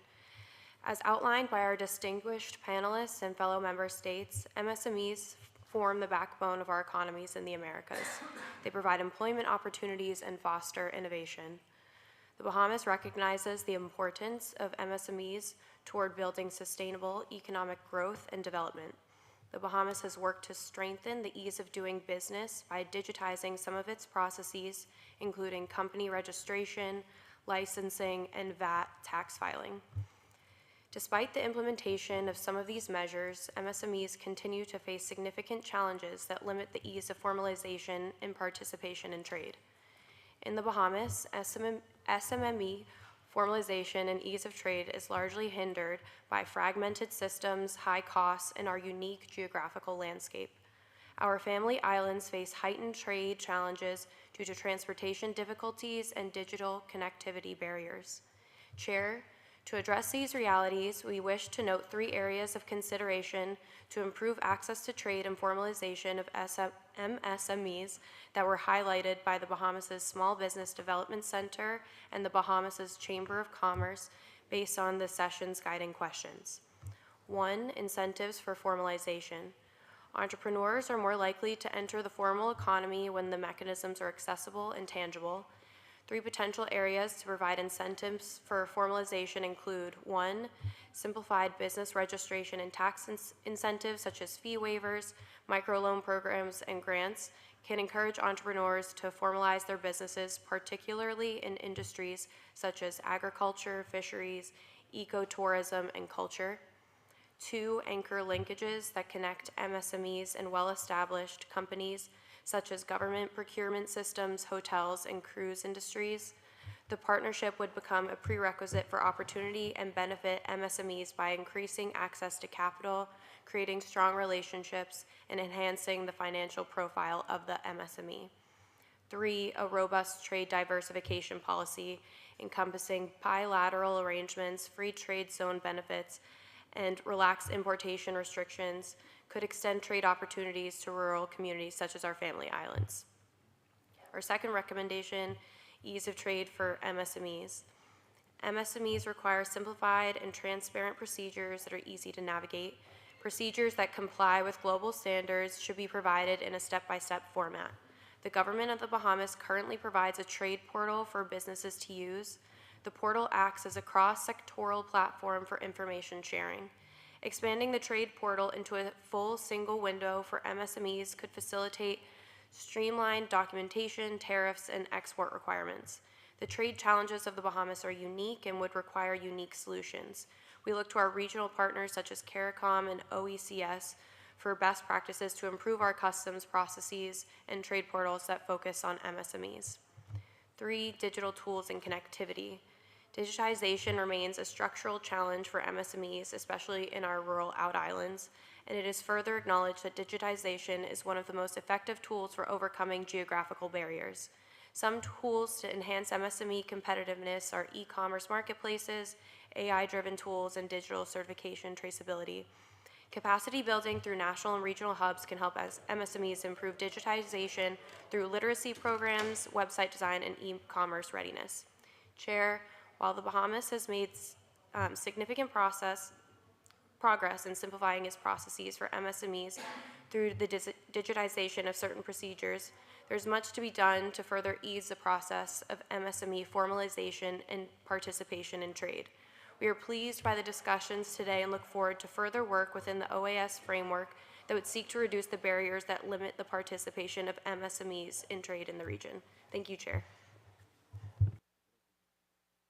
Thank you, Bahamas. And I give the floor now to Delegate of Chile. Thank you, Mr. Chairman. Micro, small, mid-sized companies represent the vast majority of companies in our region, as has been said in today's presentations, and a large percentage of employment. That said, their contribution to the GDP is about 25 to 30% at best. This reflects the challenges faced in productivity, financing, innovation, access to markets of MSMEs. In Chile, we have sought to roll out concrete initiatives to facilitate their development. For example, the set up a company one-day platform, enabling folks to set up a business online, and also realize, or your MSME, the public-private partnership that makes available tools for electronic trade. Also, Psychotech, which offers technical assistance to women-owned small businesses. This has benefited thousands of entrepreneurs and serves as an inspiration, perhaps, for our region. Mr. Chairman, I would like to stress 4 realms in which we think it's possible for us to carry out joint activity. First, formalizing businesses, as has been said today. Informality limits access to value change and to financing. A simplified electronic registration can bring down costs, and to address informality, especially in rural and far-flung communities and sectors. Second, to facilitate trade with an inclusive approach, tools such as a single window and the economic operator program that has been optimized are still not quite accessible enough. Progress needs to be made by way of offering technical assistance and making these programs known to all. We also offer assistance to another program to small companies. We think that is to small companies in our country, and I think that could be extended throughout the region. Now, as we heard from Mr. Cabrera, digital transformation is a precondition to compete in Chile. Programs such as online PYMEs and global MSMEs that offer free electronic trade resources and help companies go international. They have proven to offer a real impact, enabling thousands of small businesses to make that leap to the international realm. 4, access to loans, financing, that was also raised here today. MSMEs face challenges for accessing lending. There is a bill of law currently that seeks to allow for the easing up of lending to strengthen the offer of public financing to spur productive growth regionally. There is a cooperation with the Inter-American Development Bank and other organizations who also offer access to credit, especially for young and women entrepreneurs. Mr. Chairman, Chile believes that building a more inclusive environment for MSMEs calls for concerted effort across our countries and regionally. It's not just about coming up with better numbers, but transforming lives. Now, the small business owner that gets the first loan, or the farmer who can have his product certified to export it, or the young person who can reach global markets. So to drive through innovation, sustainability, and productivity is important, such that our small businesses not just survive, but they truly thrive as engines of development for our region. Thank you. Floor now to Suriname. Thank you, Mr. Chair. Excellencies, colleagues, esteemed panelists. The delegation of Suriname is pleased to participate in today's important discussion, and we extend our sincere appreciation to the panelists for their thought-provoking presentation. Your contribution brings much-needed clarity to the challenges we faced, and more importantly, the opportunities we must seize to strengthen MSMEs as engines of inclusive growth. As is the case throughout Latin America and the Caribbean, MSMEs in Suriname constitute a large majority of businesses and provide livelihoods for a significant portion of our population. Yet, their potential is held back by structural barriers, most notably informality, regulatory burdens, limited access to finance, and difficulties navigating trade procedures and global markets. Mr. Chair, Suriname believes that promoting MSME formalization must be a national and regional priority. We are actively exploring ways to reduce the cost and complexity of business registration, simplify tax procedures, and extend outreach to entrepreneurs. In this regard, We are grateful to learn from the success models across the region through this dialogue. I thank you, Mr. Chair. Thank you. And I give the floor to the Ambassador of Mexico. Thank you very much, Mr. Chairman. Mexico promotes national development that is sustainable based on humanism. It's a national development plan from 2025 through 2030 has a long-term outlook, and through Plan Mexico proposes a new strategy of national development and industrialization with social policies, which includes working closely with between the government of Mexico and the business sector. We have made considerable strides in bringing down the time and delays for a company to get up and running, to get all of the different permits it needs. And this places our country at a higher level vis-a-vis other countries in the region, speeding up the paperwork needs to be done, all the administrative red tape that are necessary to ensure greater levels of productivity and competitiveness. We have a state policy through this development plan, which is rooted in fostering productivity and competitiveness of MSMEs, making it easier for them to come into the international value chains.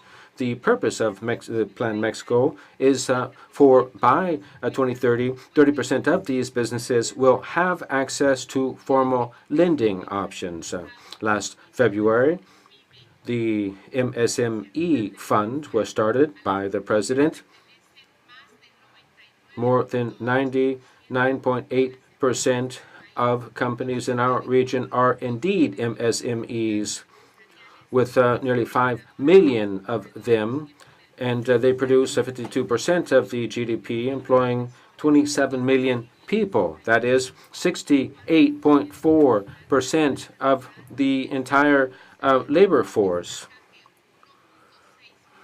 1.6 million of MSMEs in Mexico are owned and run by women, representing 24% of all of these companies. With a human rights perspective, a fair pay and decent, dignified work, Mexico has very important tools made available to help companies formalize and consolidate, such as the MSME platform, which is a step-by-step handbook on how to set up your business, strengthen it, the single window for MSMEs, for small businesses to do all of their necessary paperwork in one place. C, women export, strengthening the business wherewithal of women in trade, fostering their economic autonomy and creating real opportunities for them to actively take part in the global economy. We have the brand Made in Mexico, which seeks to drive greater levels of national consumption and productivity aimed at MSMEs, which are a part of the well-being program that has strategic goals. We also have a dual system offering education and professional training in collaboration with businesses and the certification of skills to shrink the gap in the labor market. Analysis was carried out by the World Trade Organization, showing that Mexico represents a success story of integration in producing international value chains, making available electronic means and lending through our national bank.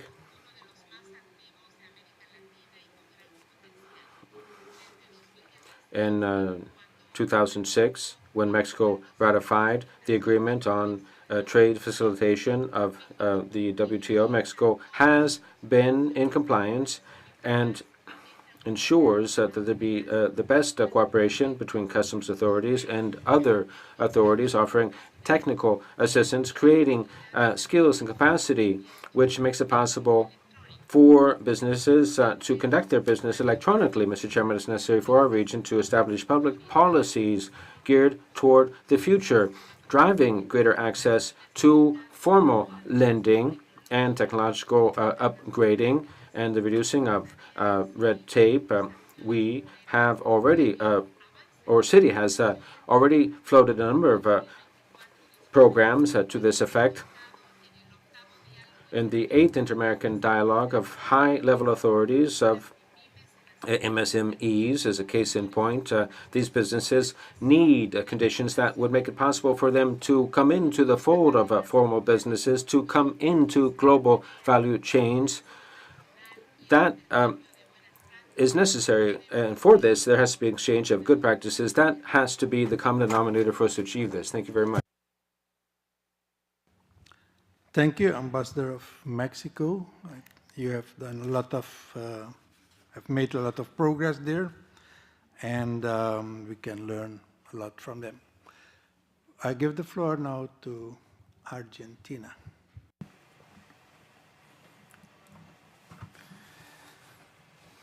Thank you very much. The Republic of Argentina commends the chairmanship for including this important matter on our agenda today, and we commend the panelists for your presentations. We acknowledge the importance of MSMEs for economic development. From 2024 and 2025, the national government adopted a series of measures to strengthen the production ecosystem, and especially focusing on MSMEs and getting behind entrepreneurship. So we want to improve the business climate through initiatives that will focus on this sector. So the macroeconomic plan will eliminate the fiscal deficit and reduce inflation and lift different types of barriers so that these entities can get the financing they need. And also we need to address these matters, as was mentioned by the panelists. Also, we will work on concrete measures to foster MSMEs.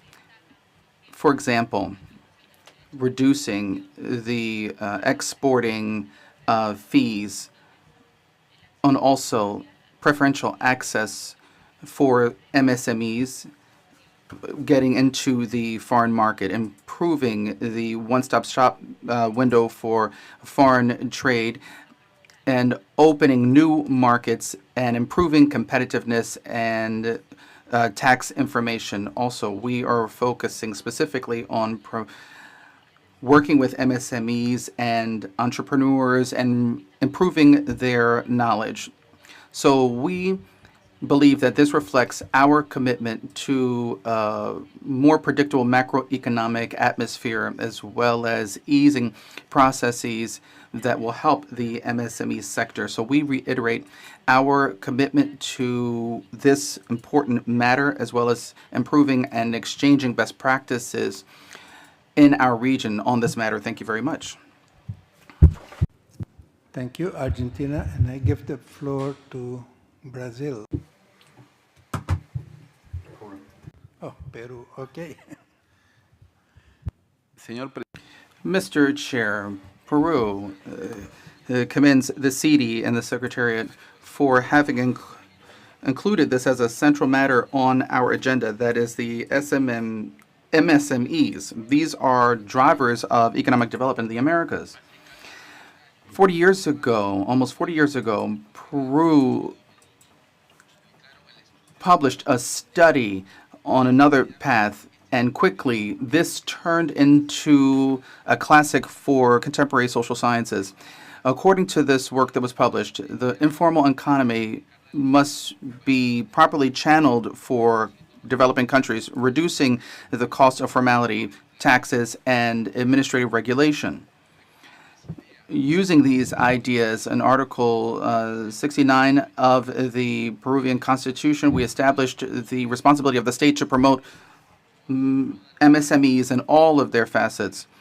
And the 3 decades that have passed, this mandate has been fulfilled in different ways. In the past, we have increased the access to the market and by eliminating bureaucratic barriers to ensure that the paperwork and administrative fees not or only have the proper legal backing, but are also reasonable.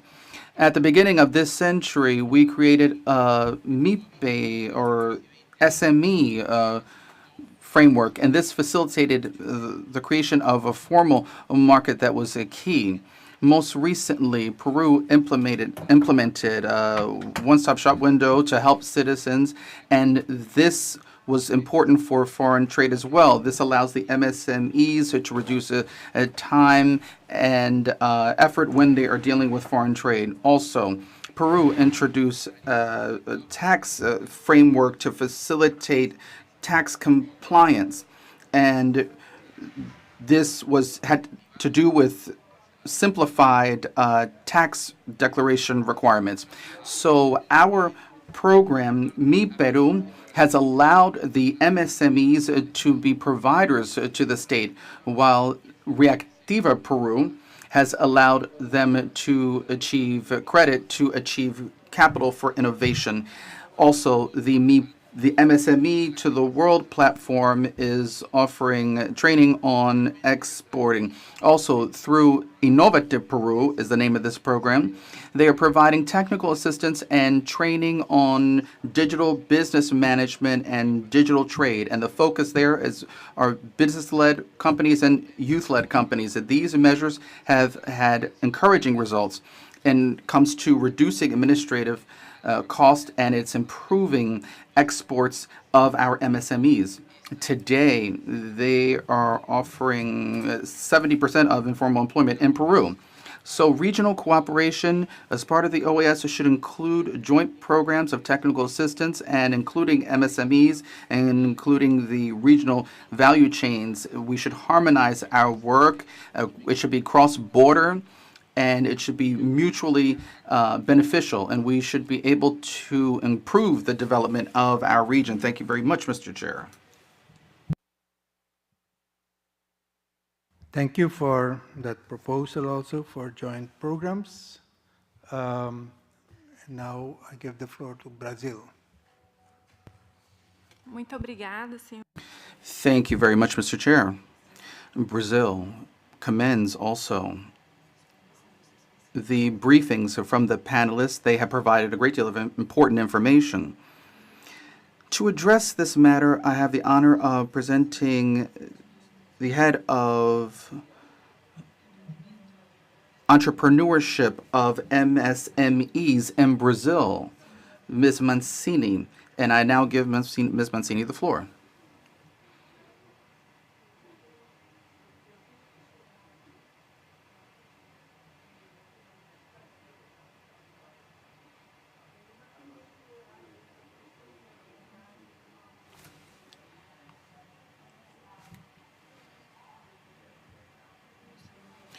Greetings to CD. It is an honor to come before you. It's an honor for Brazil as well to participate in this session focusing on the strengthening the MSMEs in regional and international trade. Given that this is a priority for the government of Brazil, and it is absolutely key for economic and social and sustainable growth of the nations of our continent region. For Brazil, however, it would like to contribute to this discussion on the MSMEs because we have an example. We focus, for example, on the decision of President Lula to create a ministry that is specifically focused on entrepreneurship of MSMEs. This is a measure in broad strokes. It helps to strengthen the ability and productivity of these companies and helps to create jobs, in fact. In Brazil, the MSMEs represent about 98% of the companies that are built informally. So 60% of these jobs, I should say, that are created each year are able to contribute almost more than 90% to the GDP of the country. So it's important to highlight the presence of women in Brazil. More than 3 million women entrepreneurs are in Brazil, and they are leading their own companies despite the challenges, but they are able to participate in foreign trade as well. Even though they represent about 40% of the new exporting companies, they do respond. This meets, I should say, about 40% of exported goods, I should say. So we need policies, in fact, that are focused on funding, I should say, and on regional integration. We can see that there is a broad expansion of programs and policies to, in fact, work in different areas from the point of view of challenges and overcoming challenges and creating electronic platforms so that companies can register more quickly, reducing this informality and providing incentives, which are absolutely key. And in fact, we have that one-stop shop window again, and this will allow companies to freely register and to do this in 3 days, in fact. And so with this electronic platform, it is again free, and it will able to eliminate excess paperwork. So these are several solutions that we are implementing through our different policies, and these are simple and effective policies. And these can be spread throughout the region, not just for trade facilitation. So the one-stop shop window, as I mentioned before, will allow us to reduce the cost of bureaucracy, and it will allow us to allow for electronic sending of documents, etc. And this will allow us to overcome many challenges and provide these companies with the tools they need to be more competitive. I remember what the briefers were saying earlier. In the field of digitalization, Brazil, in fact, is quite advanced. It is spearheading competitiveness of the MSMEs, and it is using different innovative solutions, different electronic solutions that are quite innovative. Brazil has several programs, in fact, and one of them, in fact, works on the access to credit with differentiated interest rates. Also, Brazil is working on programs of debt renegotiation with financial institutions to create more favorable conditions.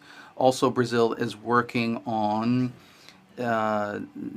international trade, and there's a program that focuses or drills down on international trade, in fact.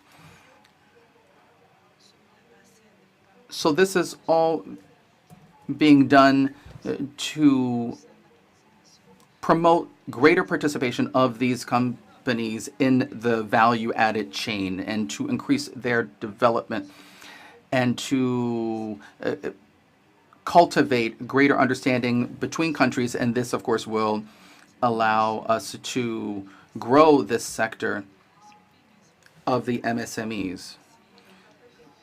I should say that Brazil advocates for international rules that govern the work of these MSMEs in the foreign trade sector, but this is excellent for our economy.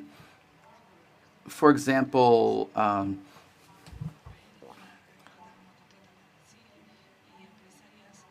we have different platforms that will help us with certain programs that will support creating a business environment that is favorable to helping these MSMEs gain access to these markets where they were shut off from previously.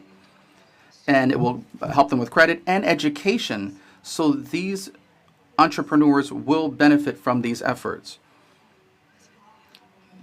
So Brazil is in favor of creating a network with the OAS to come up with policies for these MSMEs, and it will increase the participation of these entities. And it will increase the participation of these organizations and international organizations to create a channel of information where we can share experiences. So Brazil believes that the OAS can play an absolutely pivotal role, and it could also mobilize technical cooperation and financial cooperation. And we reaffirm our willingness to contribute actively to this process. And we would like to share our experience and learn from other countries, more importantly, so that this can benefit all MSMEs throughout the hemisphere. Thank you very much for this opportunity to take the floor. Thank you, Ms. Mancini. And we will take up this proposal, of course, to do more. We think that as OAS, we can do more to advance the MSMEs and pull together all the knowledge that is there in the different countries. Thank you for that, and I give the floor now to Colombia. Thank you, Chair. Colombia believes that it is fundamental to strengthen regional integration within Latin America and the Caribbean through regional projects that will have tangible benefits for our societies. Interregional trade is key for exports in our country. That's why we must promote decisively funding programs for MSMEs. In this current macroeconomic context where we have increased production prices, regional integration must be a priority for the transformation of our countries. In order to achieve this, we require policies focused on our structures that will improve production through agricultural production, manufacturing, and closing the gaps that exist in those sectors. Therefore, we are promoting a policy that is focused on sustainable development and prioritizing efforts that will include the value chain and energy. So we seek to reduce the commercial deficit, strengthen competitiveness, and to reduce vulnerability to foreign shocks. So Colombia has been working on policies like this, and we have a national policy, in fact. And the goal there is to increase the rate of formal MSMEs in our country so they come out of the informal market and go into the formal market. So this cost will provide access to training, tools, and eliminate the paperwork through a one-stop shop, a window, and will be a wonderful opportunity for our society. And we can adjust these rules and to help MSMEs in rural areas. Also, we have implemented strategies with the Ministry of Trade and Tourism, and these are programs for MSMEs that have low productivity or limited access to funding. So we want to strengthen these entities so that they can make steps forward to enter the formal market. Also, in Colombia, funding for MSMEs must work with public and private actors and these actions must be complementary. This system will reduce barriers to credit, and it will strengthen these companies when they deal with the global value chains. So the goal is to improve the competitiveness of these MSMEs. So we actually have a specific platform that seeks to promote the transformation, the digital transformation of these companies to facilitate trade in Colombia and promote a relationship with customers, providers, and everyone else in the process. So we launched in 2019 a specific program, and this was created through the help of the IDB, and it was the first network of its type in Latin America, in fact.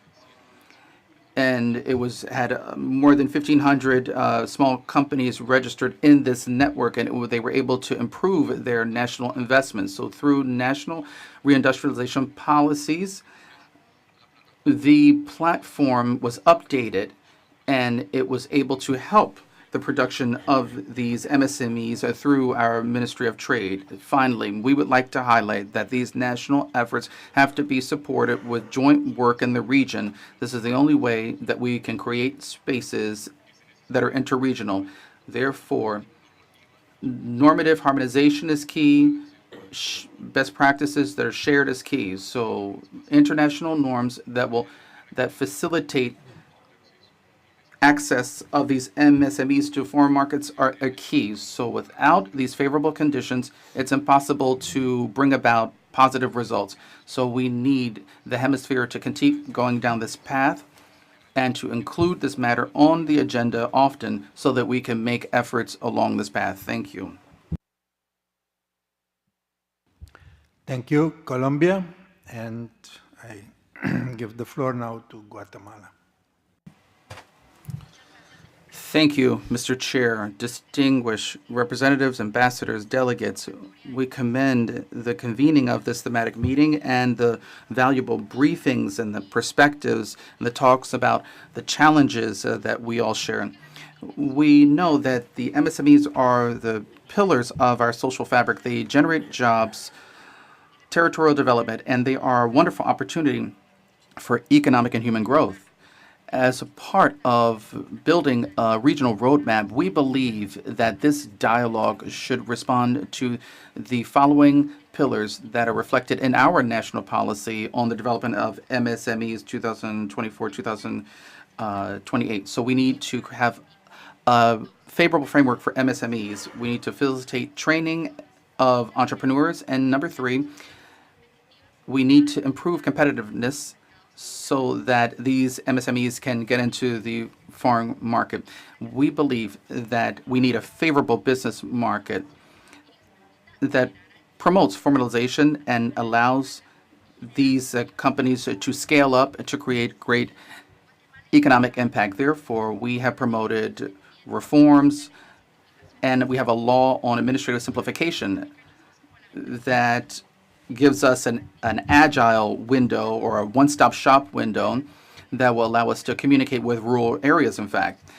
By reducing the cost of the paperwork and to assist in these efforts with public and inclusive policies, we can create the opportunity for these MSMEs to work with companies led by women and young people. We can reduce the barriers and we can create more competitive markets, and we can scale up these companies, as we mentioned before. Also, we have other cross-cutting matters that are key, and access to credit is absolutely decisive. It can provide legal backing, legal certainty to these businesses, help them address trades, barriers, and tariffs. So working with the National Bank and regional organizations, we were able to preserve credit lines, namely for companies that are trying to export products. We're also making sure that remittances are able to assist in creating bank accounts for people in the country. So therefore, we believe that the OAS can help us strengthen the regional mechanism on funding and on development banks, and we can create greater opportunities on investment and trade. Mr. Chair, the second fundamental pillar is strengthening the training of these entrepreneurs. We need to make sure that these MSMEs have the tools and the abilities and the knowledge that they need to compete in more demanding markets. In order to do this, Guatemala is spearheading financial digital marketing rules of certification and intercultural efforts. Our business center and entrepreneurial center is working with rural areas, and while the mobile areas are receiving territorial support as well. Digital literacy is also a priority. So the trust in digital payment and cybersecurity are basic conditions so that other companies are able to participate in electronic trade. So that's why we are promoting public-private partnerships on secure payments online with academia and other areas. So we value the programs of the OAS, such as MSMEs Online, and we believe that the central office of the OAS will be key to help us with these MSMEs and to strengthen their competitiveness. Dear representatives, this third pillar is to increase competitiveness of MSMEs and to make sure that they can get into the national, regional, and international markets. Along these lines, Guatemala is launching its one-stop shop trade window, and through this trade strategy, it will make sure that the tools we are using are effective. Likewise, we are promoting digitalization, traceability systems online, and virtual systems, and also in trade observatories. Also, we believe that as part of the 10th Summit of the Americas to be held in the Dominican Republic, we believe that it's important to look at opportunities for inclusion of the MSMEs within the working group on negotiations. In conclusion, it is critical that the efforts that we are promoting in this forum will facilitate the inclusion of MSMEs. And this is not just about limiting paperwork, but we need to create opportunities for trade, innovation, and more jobs. Therefore, we have reaffirmed our commitment and our full willingness to work on building a regional roadmap that will place the MSMEs at the heart of what we're doing in the Americas. Thank you very much. Thank you, Guatemala, and I give the floor now to Ecuador. Thank you.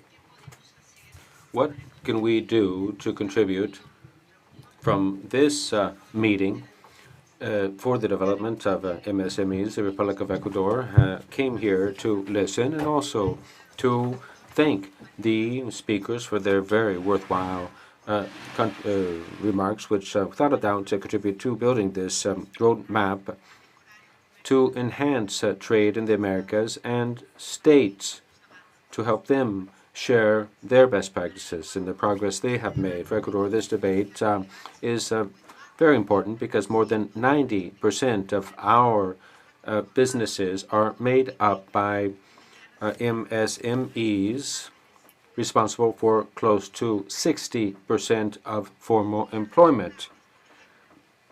I could cite, for example, the National Development Plan of Ecuador, which recognizes the key importance of MSMEs as an engine of economic growth and jobs, seeking to enhance their contribution to the GDP and all the different benefits or services made available to them, such as facilitating their legislation and also offering support for their export and development processes, and also by their ensuring their inclusion and sustainability. Initiatives have been made available to women, and they receive the legal support through our promoting of the circular economy resulting from the inclusive circular economy law that we have enacted. But I don't want to talk about that. And I want to talk about the progress that we have made in the three different areas: simplification, facilitation of trade, and digitalization, as many of you have spoken. I would rather refer to what I think are the three fundamental contributions that I have heard from those states who have spoken. One, for example, an example by the Dominican Republic, Dr. Jorge Morales, who has called us to task by saying that beyond best practices, and let me summarize, he is making a call for us to come up with public policies to generate policies that bring us together to consolidate our economic development. So let me underscore, this call is a call for integration. Also, what struck me is what the representative of Peru said, who, citing Hernando Soto's book, The Other Path, and I would take this occasion to refer to what 1986 in Mario Vargas Llosa said in 1986, a great author of Peru, and he spoke about how certain groups have been excluded by virtue of not being formalized. An apartheid was established by excluding them, and all that brings with it to the economy and the rule of law. Now, I could quote Brazil, who said, let's build a network to craft public policy. I say yes, but let's take it a step further. Let's create a network for the culture of integration and the integration of that culture of MSMEs. We would not like to contribute to an apartheid that excludes groups that are the very ones that are creating jobs and who are conducting their business. They have to have a hand in the crafting of policy. We need to create venues and spaces for them to come into the fold so they can be competitive and for them to have more agency and to create to an economic integration culture and a cultural integration culture, for which what you have all done here is so important here at City by bringing us together. And I commend you for this initiative, and I will conclude by saying, let's remember that MSMEs don't fail for lack of passion. They don't stop growing for a lack of passion. There has to be better planning, and they need further support, and the Inter-American Council can be a catalyst that drives that competitiveness and contributes to them. So again, we commend Suriname and the Secretariat for given this opportunity to engage in this dialogue toward a common objective, that we propose a focus from the culture of integration, not only from by contributing and sharing best practices, but by actually doing something concrete here. Thank you very much, Ecuador, and I give the floor now to Canada. Merci, Monsieur le Président. Nous souhaitons tout. Thank you, Mr. Chair. I would like to thank the panelists for having shared some key examples with us on measures that can be implemented for MSMEs. Their representation and their presentations offers us clues and ways that we can move forward and how we can diversify our MSMEs in the respective countries, and this will allow us to contribute to more effectively to the prosperity of our region. The role of the MSMEs in Canada is absolutely crucial. In fact, MSMEs represent about 90% of our small companies, and they are key for the manufacturing sector. Small and medium-sized enterprises, the SMEs, is a key part of Canada's plan to improve our productivity and economic growth, which includes removing domestic trade barriers, increasing investments in the Canadian economy, reducing costs for SMEs, and supporting export diversification. Canada's free trade agreements, the FTAs, include provisions to address the specific interests and unique challenges that SMEs may face in doing business in foreign markets. We have negotiated standalone SME chapters in several of our FTAs, including in the Comprehensive and Progressive Agreement for Trans-Pacific Partnership and the Canada-United States-Mexico Agreement, the CUSMA. These chapters provide a framework for parties to engage in cooperation aimed at improving the capacity of SMEs to access and fully benefit from the opportunities created by trade and investment. Canada also advances SME-related provisions in other chapters across its FTAs, including investment, government procurement, intellectual property, and digital trade. In addition, our inclusive approach to trade aims to ensure that people from all backgrounds and walks of life, including women, indigenous peoples, racialized communities, 2S LGBTQI+ individuals, and young entrepreneurs, can benefit from the opportunities created by international trade. As part of this inclusive approach to trade, Canada developed the Gender Trade and Advisory Group, the GTAG.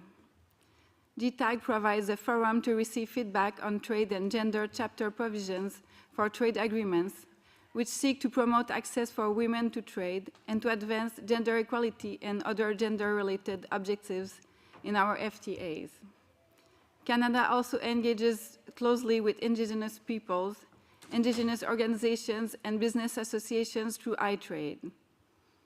iTrade and the GTAG help to ensure that voices representing women-owned and Indigenous-owned SMEs are integrated into Canada's trade policy formulation and implementation processes.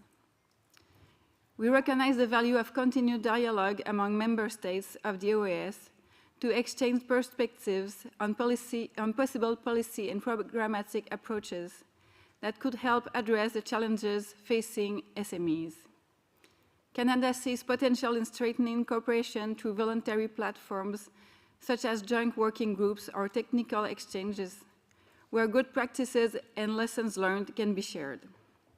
Such mechanisms could provide a useful basis for identifying complementary initiatives, fostering partnerships, and encouraging inclusive approaches to support SMEs across the hemisphere. Thank you, Mr. President. Thank you, Canada, also for the suggestions. And I give the floor now to Paraguay.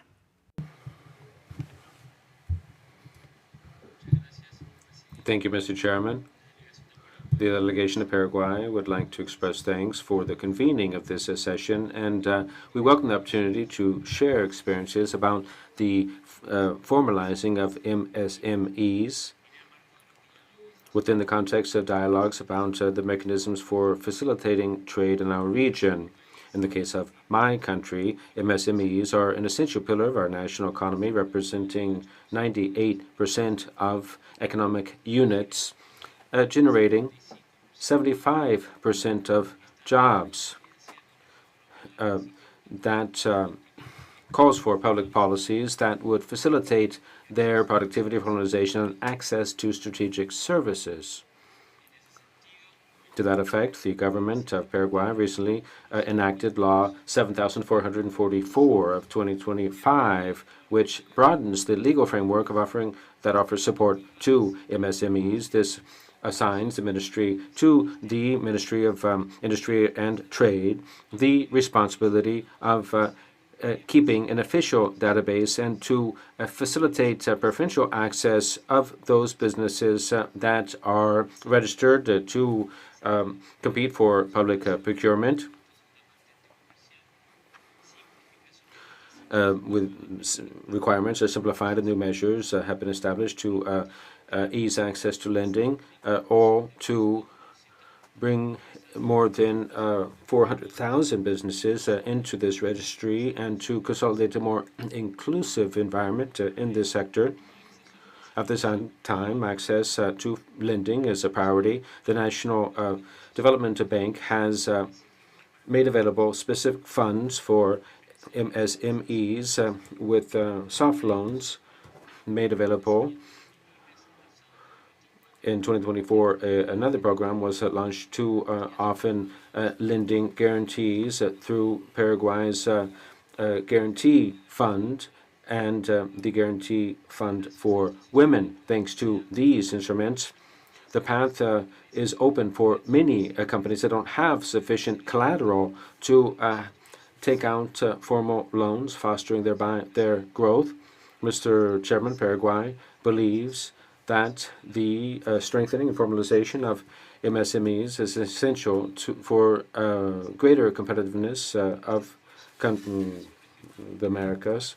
Regional cooperation to this effect through dialogue, inter-American dialogue on authorities of MSMEs is a strategic approach to avail ourselves of synergies and to build a path forward, fostering cooperation across the business landscape. Thank you. Paraguay, and I see that every country is trying his or her best. I now give the floor to the delegation of the United States, last but not least. Thank you, Chair. Today's panelists have offered us insightful presentations and thoughts on some of the challenges MSMEs face. Small businesses and entrepreneurship are foundational for prosperity of our countries, as well as a vital part of our region's economy. MSMEs drive innovation and building products that make our region strong, competitive, and secure. Specifically, within the United States, there are over 33 million small businesses that employ over 60 million Americans. That is nearly half of our private sector workforce. These businesses create almost 2 out of every 3 jobs in our country. Nonetheless, unprecedented challenges such as record high inflation, burdensome regulations, and unfair trade practices have tested entrepreneurs in every sector. Yet despite these obstacles, small business owners have remained steadfast in their commitment to creating jobs, driving innovation, and delivering opportunities that sustain communities across the nation. Their perseverance demonstrates not only resilience, but also their critical role in fueling economic growth, strengthening local supply chains, and fostering shared prosperity. Recognizing these contributions during National Small Business Week earlier this year, President Trump highlighted the vital role of U.S. entrepreneurs and small business owners in driving economic growth. He underscored the administration's commitment to unleashing a new era of opportunity for small and medium-sized enterprises, guided by common sense, pro-growth policies that put workers and job creators first. This year, the Small Business Administration has launched a series of targeted initiatives to support small businesses, including Made in America Manufacturing Initiative to restore domestic industries, jobs, and supply chains. This initiative includes the launch of a red tape hotline for small business owners and manufacturers to share feedback and submit onerous regulations for review. It also includes the establishment of the Office of Manufacturing and Trade, which offers small manufacturers dedicated resources and training, the promotion of a skilled manufacturing workforce by partnering with agencies, trade schools, and private sector stakeholders to create a pipeline of skilled workers to support manufacturing. The United States' commitment is evident through our active collaboration with partner countries in the Americas. Helping small businesses grow starts with a strong small business support infrastructure that is rooted in small business development centers. For this reason, the U.S. mission has supported SETI's projects to strengthen the small business support infrastructure in our region through the deployment of the SBDC's model in parts of Latin America and the Caribbean. These centers provide millions of hours of business counseling every year, which supports economic growth, innovation, productivity, and profitability. The United States continues to celebrate the unyielding spirit, creativity, and perseverance of our hardworking entrepreneurs who dare to dream big, and we remain committed to working with partners to ensure that trade serves as a tool for growth, security, and innovation. The U.S. delegation looks forward to continued discussions on the issue of promoting the ease of doing business as well as improving trade in the Americas. Thank you. Thank you. We have come now to the conclusion of this dialogue, and I think it was very fruitful. The panelists were very good, and contributions from different countries also very good. I think we are making progress toward a good roadmap, and I will ask the Secretariat to incorporate some of these proposals so that we can discuss them more in depth and come up with some proposals ourselves. We now continue with item 3 on the order of business, procedural matters. And in accordance with the rules of procedure for regular and special meetings of this CD, elections are held at the second regular meeting following the General Assembly, which is today's meeting. Chairs serve for 1 year, with elections conducted by secret ballot or by acclamation. I would like to commend the delegations who have submitted their candidacies to chair of permanent committees of CD. Your commitment to the work of this council is greatly appreciated. For election of members of the Management Board of the Inter-American Agency for Cooperation and Development for the 2025-27 term, we have 3 vacancies. And the delegations of Peru, through official communication distributed as document AICD/JD/INF 110/25. The delegation of Costa Rica also gave communication, and the delegation of Bahamas. So we have 3 delegations who presented candidacies, and actually we have 3 vacancies, so it means no elections are needed. We can do this by acclamation, if you all agree with me. Yes, shall we do that?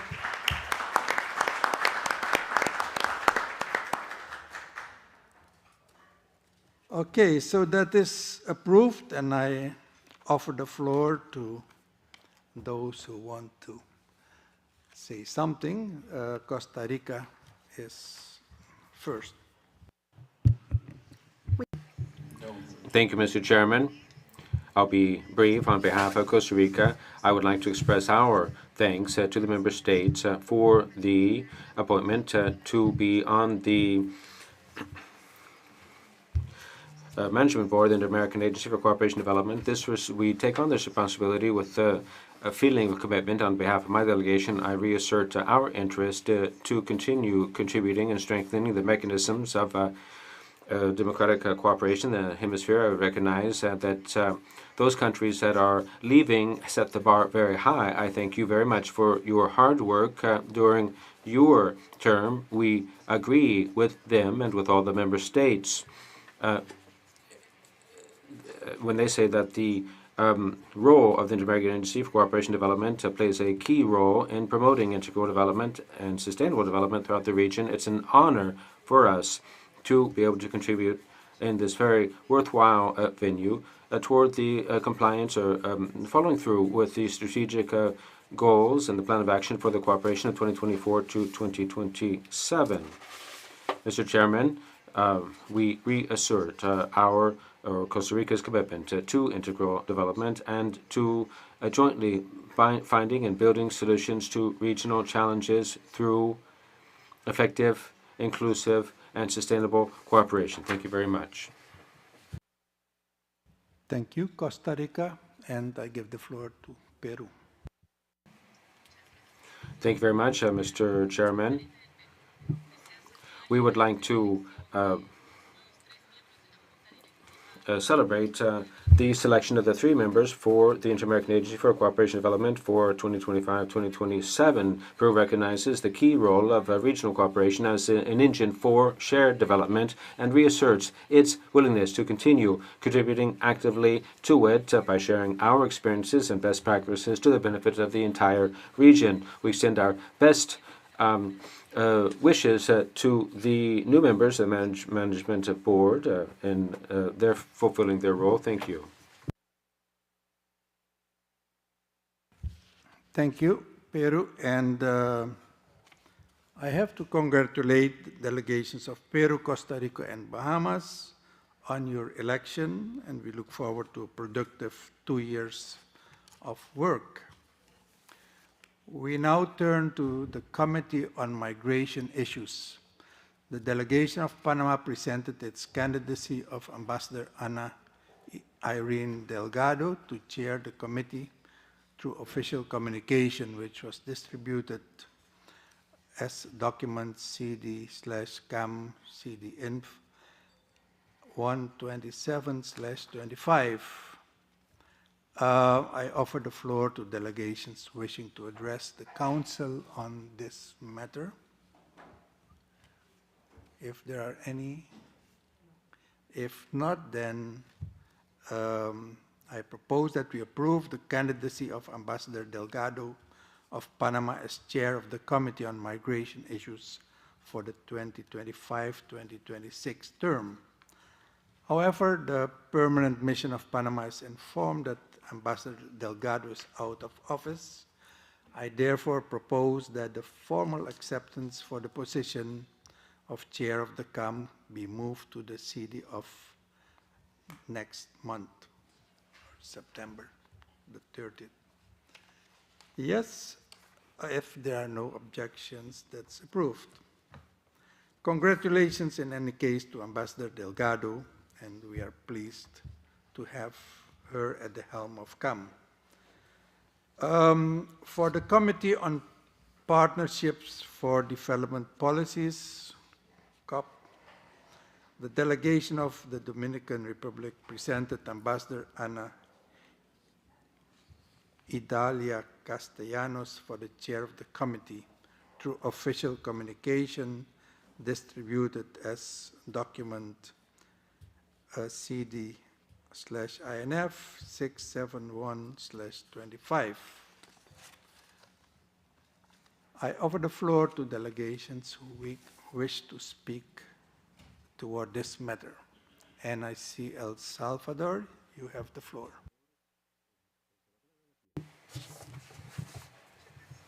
Thank you, Mr. Chairman. The delegation of El Salvador was going to nominate Ms. Castellanos of the DR to the chair of the Partnership for Development Committee for the 2025-2026 period. Ambassador Castellanos has a vast background in law, international affairs, and as a career diplomat, she has a long track record working in politics, economics, cooperation, and public diplomacy and relations with Europe and elsewhere.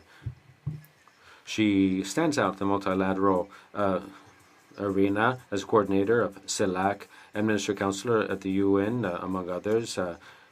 She has published a number of works and made academic contributions in the area of research. This is why the delegation of El Salvador believes that, given her experience and expertise, meets with the requirements of the Partnership for Development Policies, and we nominate her. Thank you. Paraguay has the floor. Gracias, Presidencia. Thank you. The delegation of Paraguay would like to second the nomination just made by the distinguished ambassador of El Salvador. As regards Ambassador Castellanos, president of the Committee of Partnership for Development, for all of the merits underscored by the ambassador.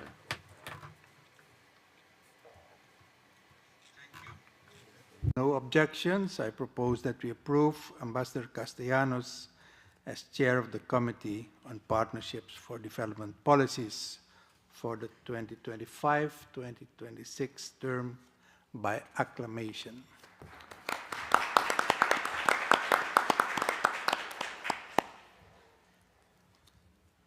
And I offer the floor if you want to speak to it.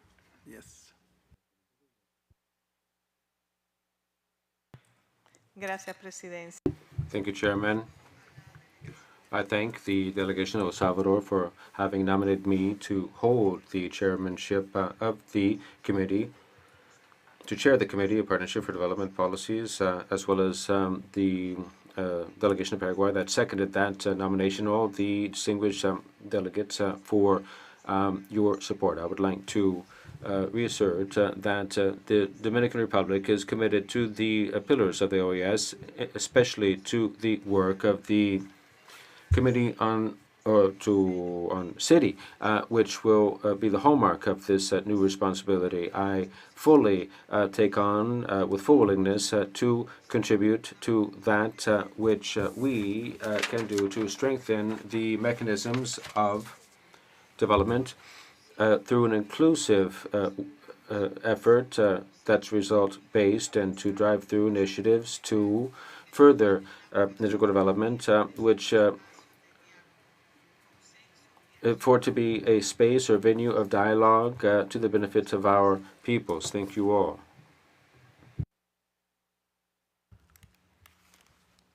Thank you, Ambassador. We now go to item 4, which has to do with the CD sectoral ministerial process cycle. Under this agenda item, we have one important issue for consideration: culture. We now turn to the 10th Inter-American Meeting of Ministers of Culture and highest appropriate authorities to be held in Washington, D.C. on November 13 and 14 this year. One document has been prepared for your consideration, and there is a preliminary draft agenda for this meeting in document CD/REMEC/CD/Doc3/25-Ref1. I now invite delegations to share any comments or interventions regarding this document. If you have read it.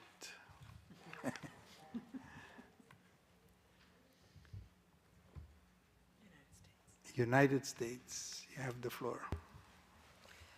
Thank you, Chair. The United States would like to express our support for the theme Advancing Culture and the Creative Economy for Prosperity in the Americas for the upcoming meeting of the Inter-American Committee on Culture. We are particularly supportive of the inclusion of the agenda items such as advancing culture and the creative economy for prosperity in the Americas and conserving, safeguarding, and promoting cultural heritage because they address issues of digital technology, which supports the expansion of audiences and makes cultures available to more people worldwide, the respect of intellectual property rights, which is crucial to improving the status of workers in the creative sector, as well as the counter of trafficking of cultural property, which threatens our cultural traditions, defrauds consumers, and funds criminal organizations. Addressing these issues is essential to supporting our cultures and empowering creators, authors, scientists, and inventors within our region. My delegation would also like to note that the scheduling of the steering committee meeting that took place on July 31st lacked timely updates related to the participation of all member states. We understand that the guidelines for the CD sectoral ministerial processes notes that the steering committee is comprised of the Troika and the chairs and vice chairs of the leading bodies. However, the notice circulated at the beginning of July noted that the meeting of the steering committee was open to all delegations. As such, my delegation arranged for policy experts to attend with the intention of actively listening and engaging in the discussions. It was unfortunate to find out just the evening before the meeting was scheduled to take place that this would be limited to only members of the steering committee. We respectfully request that going forward, the Secretariat communicate clear and timely updates to member states to prevent this from happening again. The United States remains committed to working with the steering committee and all member states in preparation for the upcoming Inter-American meeting of Ministers of Culture and highest appropriate authorities. Thank you. Thank you, United States, and indeed, we should give proper guidance when these meetings happen in order to avoid any miscommunication and misinterpretation. Thank you for your contribution, and if there are no objections, I propose that we approve the document. With no objections, the preliminary draft agenda for the 10th Inter-American Meeting of Ministers of Culture and highest appropriate authorities is hereby approved. And I would invite all the member states to send the ministers or highest appropriate authorities to this meeting so that we have a good representation. Thank you. We now go on to item, Ecuador has asked for the floor. You have the floor. Mr. President, muchas gracias, señor presidente. Thank you, Mr. Chair. Ecuador, as chair of this committee, would like to express its appreciation to the election of the Culture and Creative Economy Prosperity Committee and for all the work that you have done for this preliminary draft agenda for the 10th Inter-American Meeting of Ministers of Culture and highest appropriate authorities, as well as all the delegates. Thank you for your contributions. We reiterate on behalf of Ecuador our commitment to this process, as well as conducting a ministerial meeting next November. And we are convinced that this will be an opportunity to consolidate cultural policies that will have a regional impact also. As you mentioned previously, we encourage the active participation of the high cultural authorities of our states, and their leadership will be fundamental to move forward with an inter-American cultural agenda that is far-reaching and key for our identities and shared aspirations. Thank you very much, Mr. Chair. Thank you for that contribution. We now move to item 5 on the agenda. This is a new item, and it has to do with preparations toward 10th Summit of the Americas and coordination with CD. As you all know, the Summit of the Americas is the meeting of heads of states of the Western Hemisphere, which takes place every 3 years. The next summit will be in the Dominican Republic in December this year. The secretariat of the summit is located at the OAS, actually at the same floor as the secretariat of SEDI. In fact, 3 of the 4 themes of the summit are also dealt with by SEDI. It is food security, energy security, and water security. So it seems proper that we try to connect the two for some synergy. So for the next months, there will be an item on the agenda of the preparations for the summit and coordination with CD. This month it will be a more general overview, while in the coming months the focus may be on each of the 3 themes. I would now like to give the floor to Maria Celina Conte, Director of the Summits of the Americas Secretariat, so that she may share information about the 10th Summit and its relevance to the work being carried out within our own city.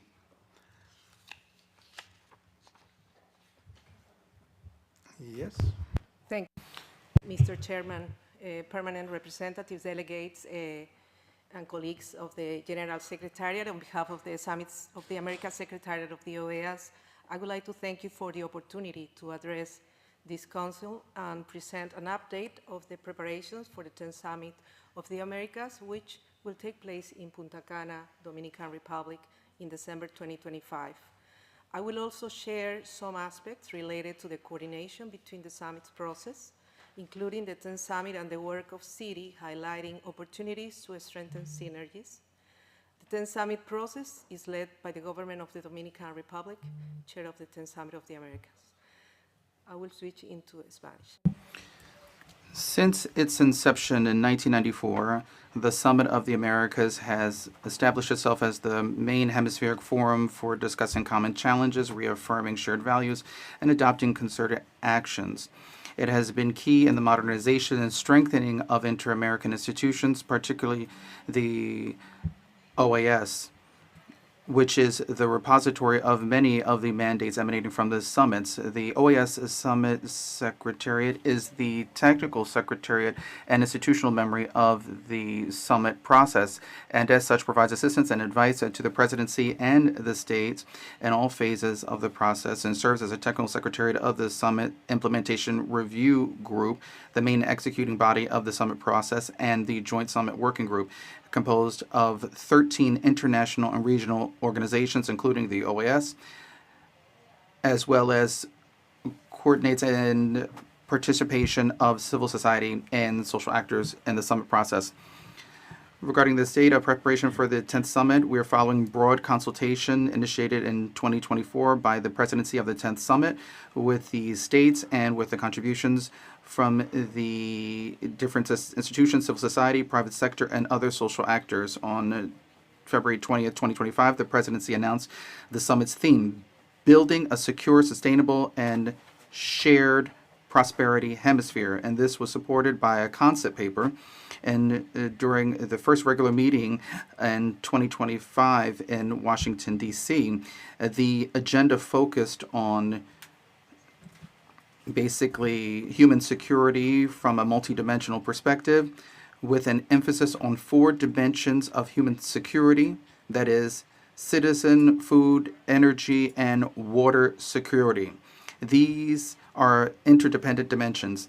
They seek to address structural challenges that threaten stability, well-being, and social cohesion, promoting inclusive, resilient, and equitable development. The draft Punta Cana Declaration was presented by the presidency on June 26, 2025 at the first ministerial meeting in St. John's, Antigua and Barbuda. And following feedback from states, the presidency will soon publish a revised version which will form the basis for negotiations beginning on September 11th at the second regular meeting held in Washington, D.C. Now, on coordination with CITI, this has to do with coordination with CITI, and among the channels of cooperation, we would like to highlight the following. We have the Inter-American Ministerial Meetings, and they are an integral part of the summit process. They provide technical and political input to the preparatory phase, and in turn, we receive guidance from the summit for their sectoral agendas. This enables the ministerial process to respond with follow-up and implementation actions and report on said progress, thus contributing to the hemispheric agenda. This two-way link between the two processes strengthens coherence and monitoring of mandates. It brings the two processes together, the summit and the ministerial processes, closer. It brings them closer together, also contributing to aligning the priorities of the OAS with the Summit of the Americas. These are mandates that may have faced limits on resources. So we have to understand that there are mandates from the summits and the General Assembly to strengthen the summit process and its link with the ministerial meetings. There is ample room here to strengthen synergies. Regarding the preparatory phase of the 10th Summit between 2024 to date, the results of the following ministerial meetings within the framework of the city were presented before the Implementation Review Group. Within the framework of the second regular meeting in 2024 in the Bahamas and the sixth ministerial meeting of the Energy and Climate Partnership of the Americas meeting led in the Dominican Republic. And then we also had a meeting in May of 2024 And there we addressed the hemispheric priorities in light of the Summit of the Americas that was already being planned. Now, as part of the February 20, 2025 meeting, where the central theme of the summit was launched, and we created spaces where we could reflect and where the states could discuss and present, along with other actors, two different documents regarding the results of the work by the Ministry of Labor and work regarding the seventh meeting of ministers and high authorities of science and technology. This was led by Peru. With this, the international coordinators informed in a timely manner about the priorities of these ministerial processes in the early preparation phase of the 10th summit. The summit secretariat coordinates with the OAS secretariats on the contributions of ministerial and other sectoral meetings to the summit process and the relations between them and the distribution of this information from these meetings in the summit process follow-up mechanisms. So this is an effort that we absolutely need to strengthen. And in another area on coordination, we have been working with the Department of Sustainable Development. And this has been our focus has been the 10th Summit of the Americas, and we have been working with different working groups in the OAS, namely with this Department of Sustainable Development and the Secretariat of Multidimensional Security, because they cover the matters within the organization that are key pillars for the next summit. And this will facilitate the technical guidance and instructive guidance and other inputs in these technical areas. And they're talking about security, energy, and water security, and these are matters that they will be focusing on. Just a recent example, in fact, in July 2025, as part of the preparatory phase, the Summit Secretariat, in collaboration with the OAS Department of Sustainable Development and Secretary of Multidimensional Security, they convened a policy dialogue to foster the exchange of experiences and good practices among key stakeholders in the summit process, including governments, international organizations, multilateral development banks, the private sector, and civil society. These were opportunities to advance public policies. So this Friday we will be holding a chat as well on the matter of food security, and this will be a chance for us to focus on these matters. And with that, I would like to conclude by thanking you for this opportunity created by the chairmanship, and thank you for allowing me to work with the Secretary of Summits and to share with you the advances and possible synergies that we have. And we are here to strengthen these efforts and to align our priorities and our work of the summit with the work of the organization and everything that we have to do. Thank you very much for this opportunity. Thank you very much, Director Conte, for your informative and insightful remarks. We appreciate your continued efforts and leadership in advancing the summit's process and highlighting the connections with CD. And we are looking forward to the next edition of this next month. So now we are going to any other business, item 6. I don't know if there are countries that need, yes, Dominican Republic. Gracias. Thank you, Chair. I just would like to take this opportunity to attest to the professional work and the support by Maria Salina Conte and her team. They have been quite valuable for the chairmanship of the Dominican Republic in the summit's process as we look forward toward the 10th summit to be held in December in Punta Cana. Their contributions have been key regarding the work that we have been doing up until now, given that we're in the last stretch with Ms. Alina Conte leading these efforts. She has been able to strengthen the summit's process with the ministerial meetings, and this has been key.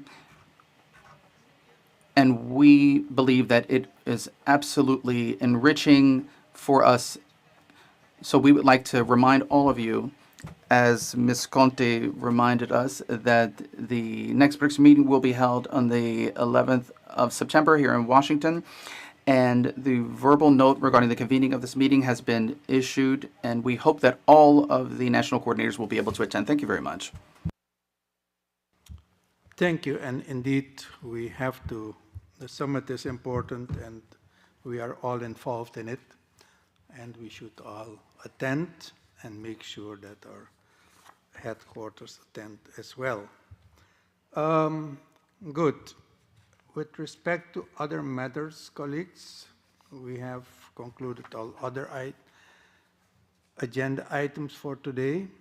I open the floor for any additional matters that delegations may wish to raise. Before I open the floor for the distinguished delegates, let me present to you the following matter. In compliance with the Work Plan 2025-2027 of CD's Inter-American Conference of Ministers of Labor, the workshop on artificial intelligence, digital platforms, and labor rights in the Americas will take place on September 11 and 12 in Bogota.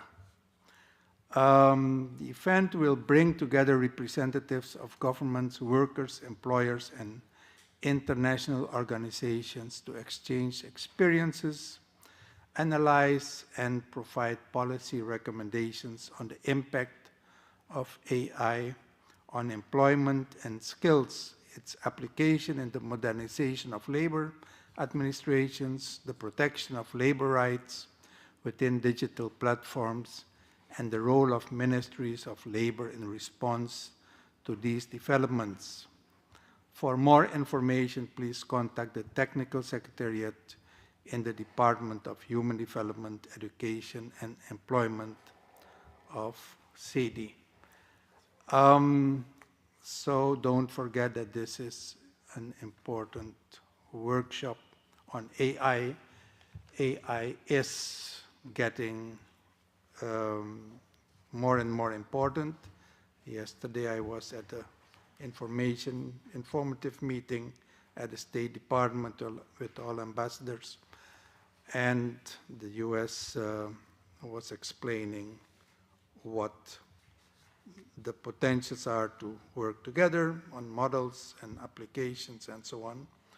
So we all need to improve our knowledge of AI and the ramifications of what it means for our countries. If there are no requests, then I'll go to the closing remarks. And I would want to thank you for your active participation in today's session. The insights shared by your experts and member states have highlighted both the challenges and the many opportunities that exist in strengthening the MSME sector, advancing formalization and facilitating trade across our region.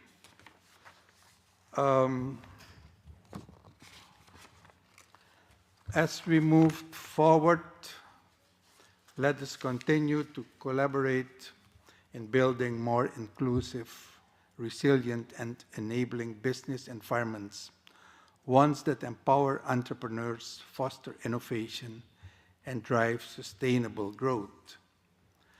Before I thank you, I also want to wish Secretary Kim Osborne all the best in recovering from a health issue. That's why you didn't see her today. But I'm sure she will recover well and that she will continue her work. I thank you once again for your engagement, and I look forward to working together under the framework of CD, and the meeting is now